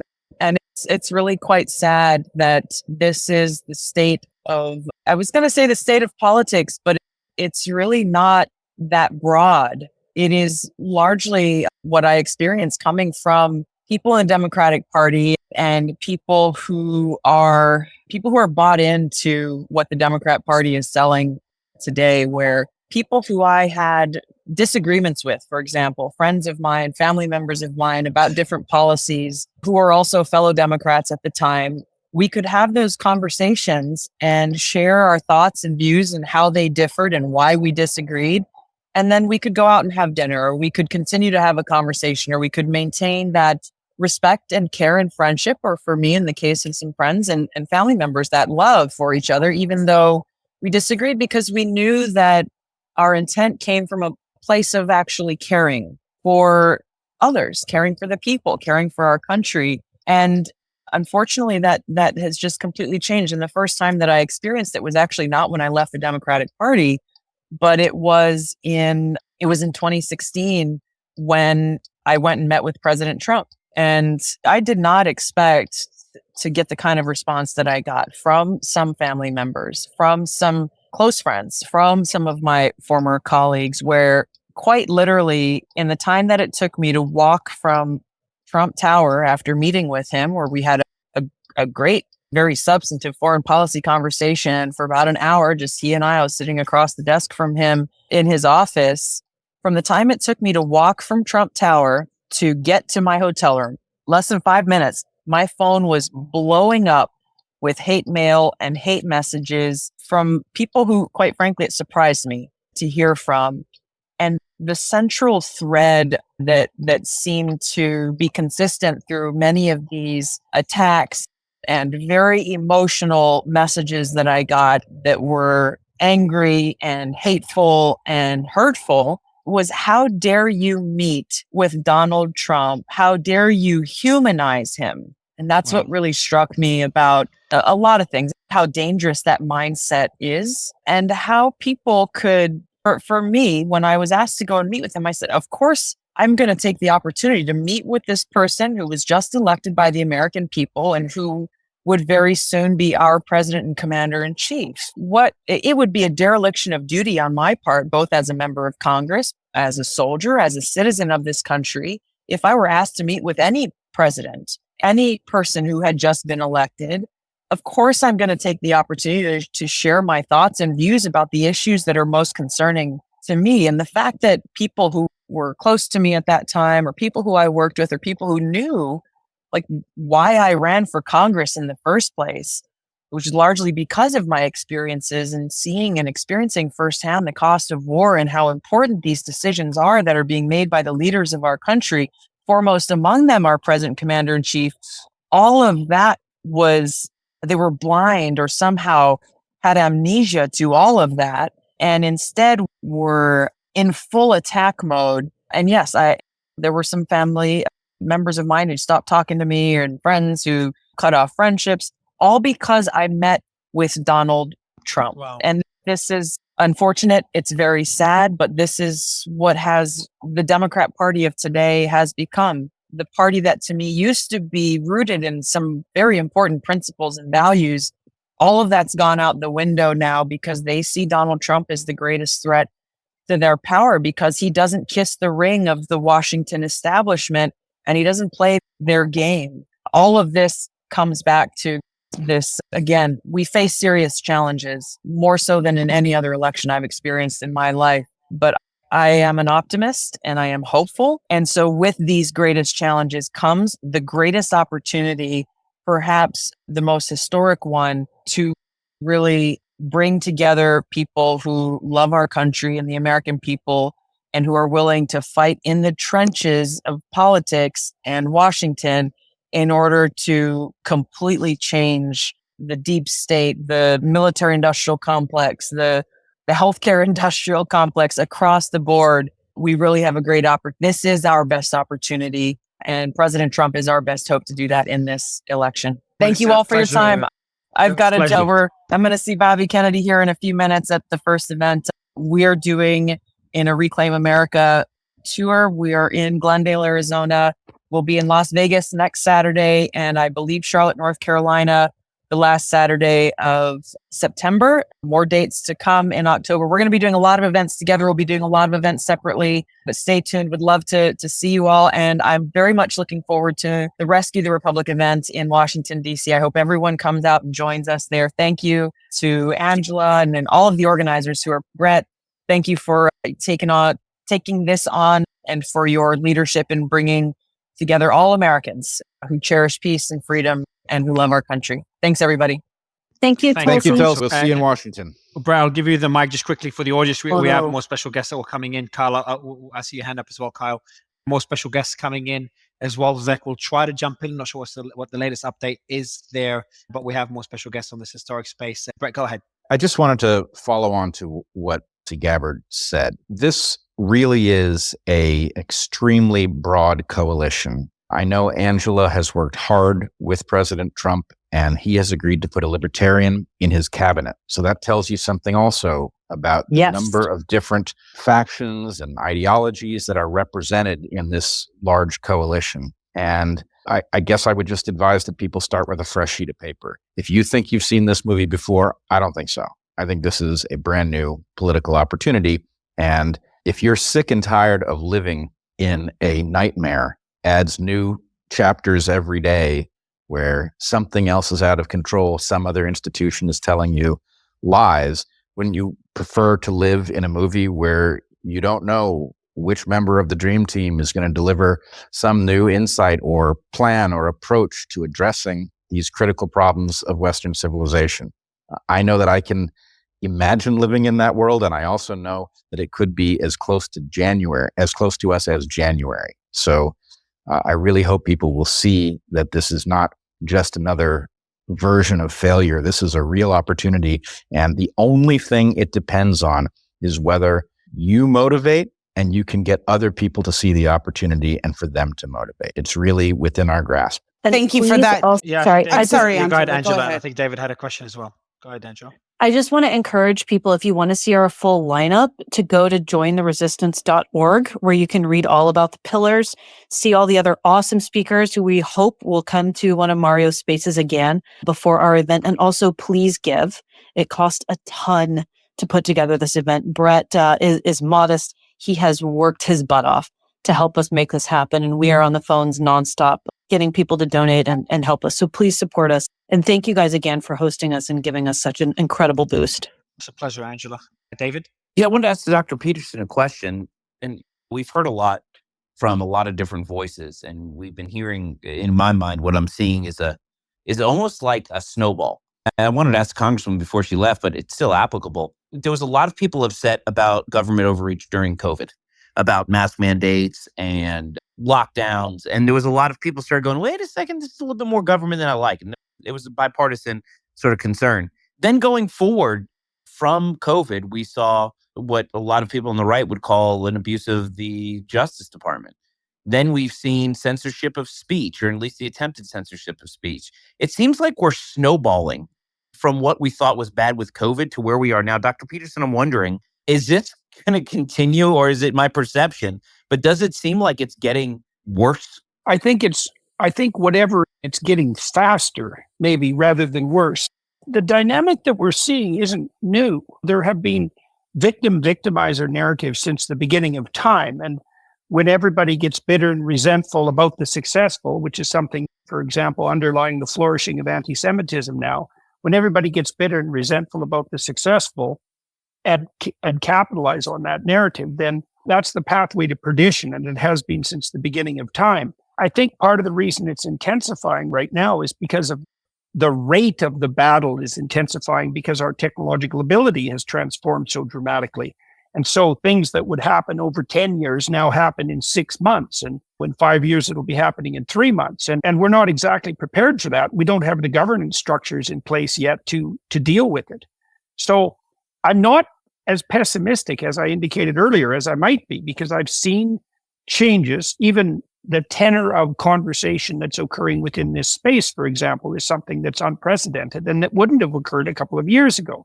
We see a transformation of approach on the Republican side and a widespread appeal of that.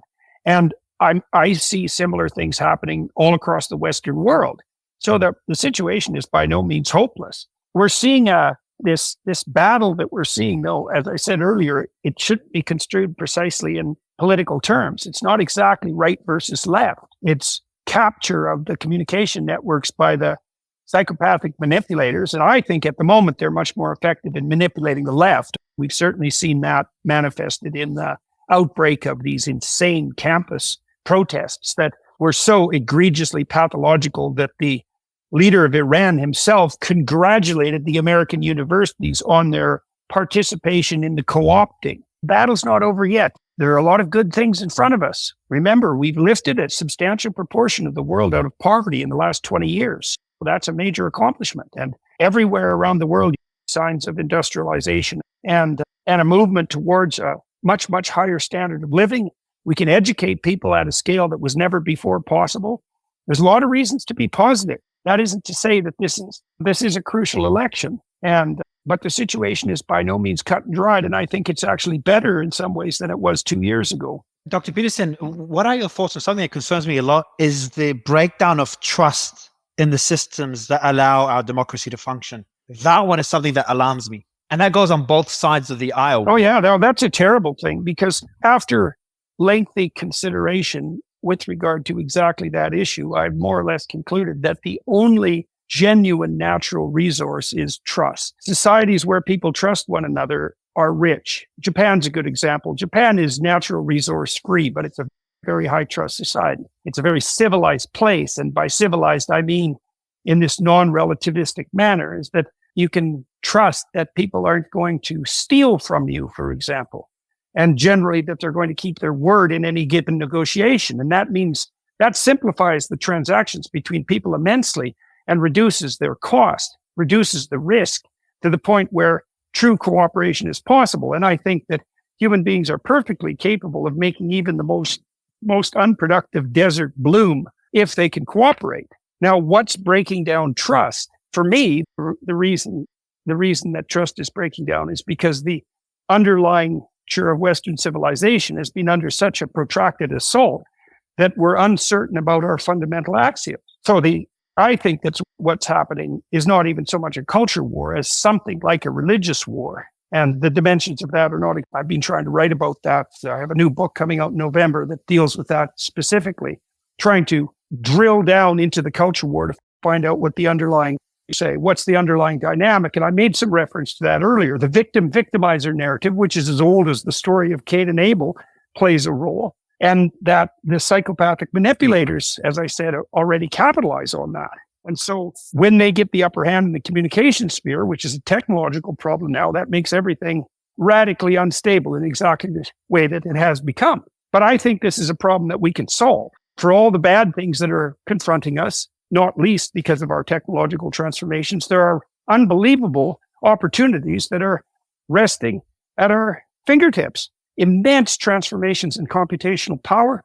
Everyone in the world virtually has or will have access to that computational technology that makes mass communication possible. That means we can spread pathologies like mad, but it also means we can educate people at a scale that was never before imagined. I hope that we can return to the fundamental axioms that made free Western civilization the immense force for good that it has been. And I also hope that we can come to some more profound understanding about just what those axiomatic presuppositions have to be. Bret talked earlier about many people did, about the necessity for free speech and political statement in the most profound sense, because there isn't any difference technically between free speech and thought. Yes. And so to be an enemy of free speech means that you're an enemy of thought. And to be an enemy of thought means either that you think your way of thinking is the right way and the only way, or you believe that thought itself isn't necessary for civilizations or individuals to progress in the face of an uncertain world. That's a preposterous claim. And what the West did in large part was to, establish as an axiomatic certainty the intrinsic value of each individual and promote the notion that free communication was the best bet for everyone, because everyone, given their indefinite intrinsic value, had something valid to bring to the table. And if you have that marketplace of ideas, then the bad ideas can emerge and be dispensed with and criticized out of shape, or what would you say, out of commission, and the good ideas can rise to the top. And it's clearly the case, and maybe even more so now than ever, that the US has been better at that than any other place, which accounts for its continued economic supremacy. And the case that the Trump team needs to make, and is making at least to some degree, is that we were on the right track with regards to all of that. And we need to bolster it and continue it and not lose faith. Now, you see that faith being sorely tried all around the world.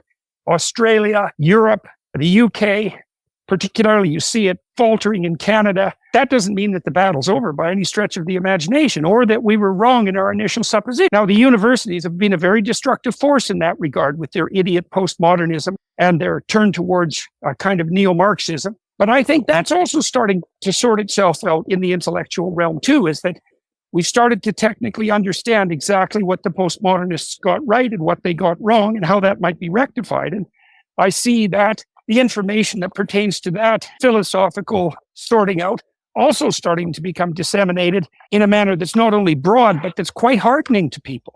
Let me tell you a quick story just to drive this point home in a variety of ways. Near the end of the Exodus saga, when Moses has led his people through the desert, so they're lost, right? They've escaped tyranny. They're lost in their direction.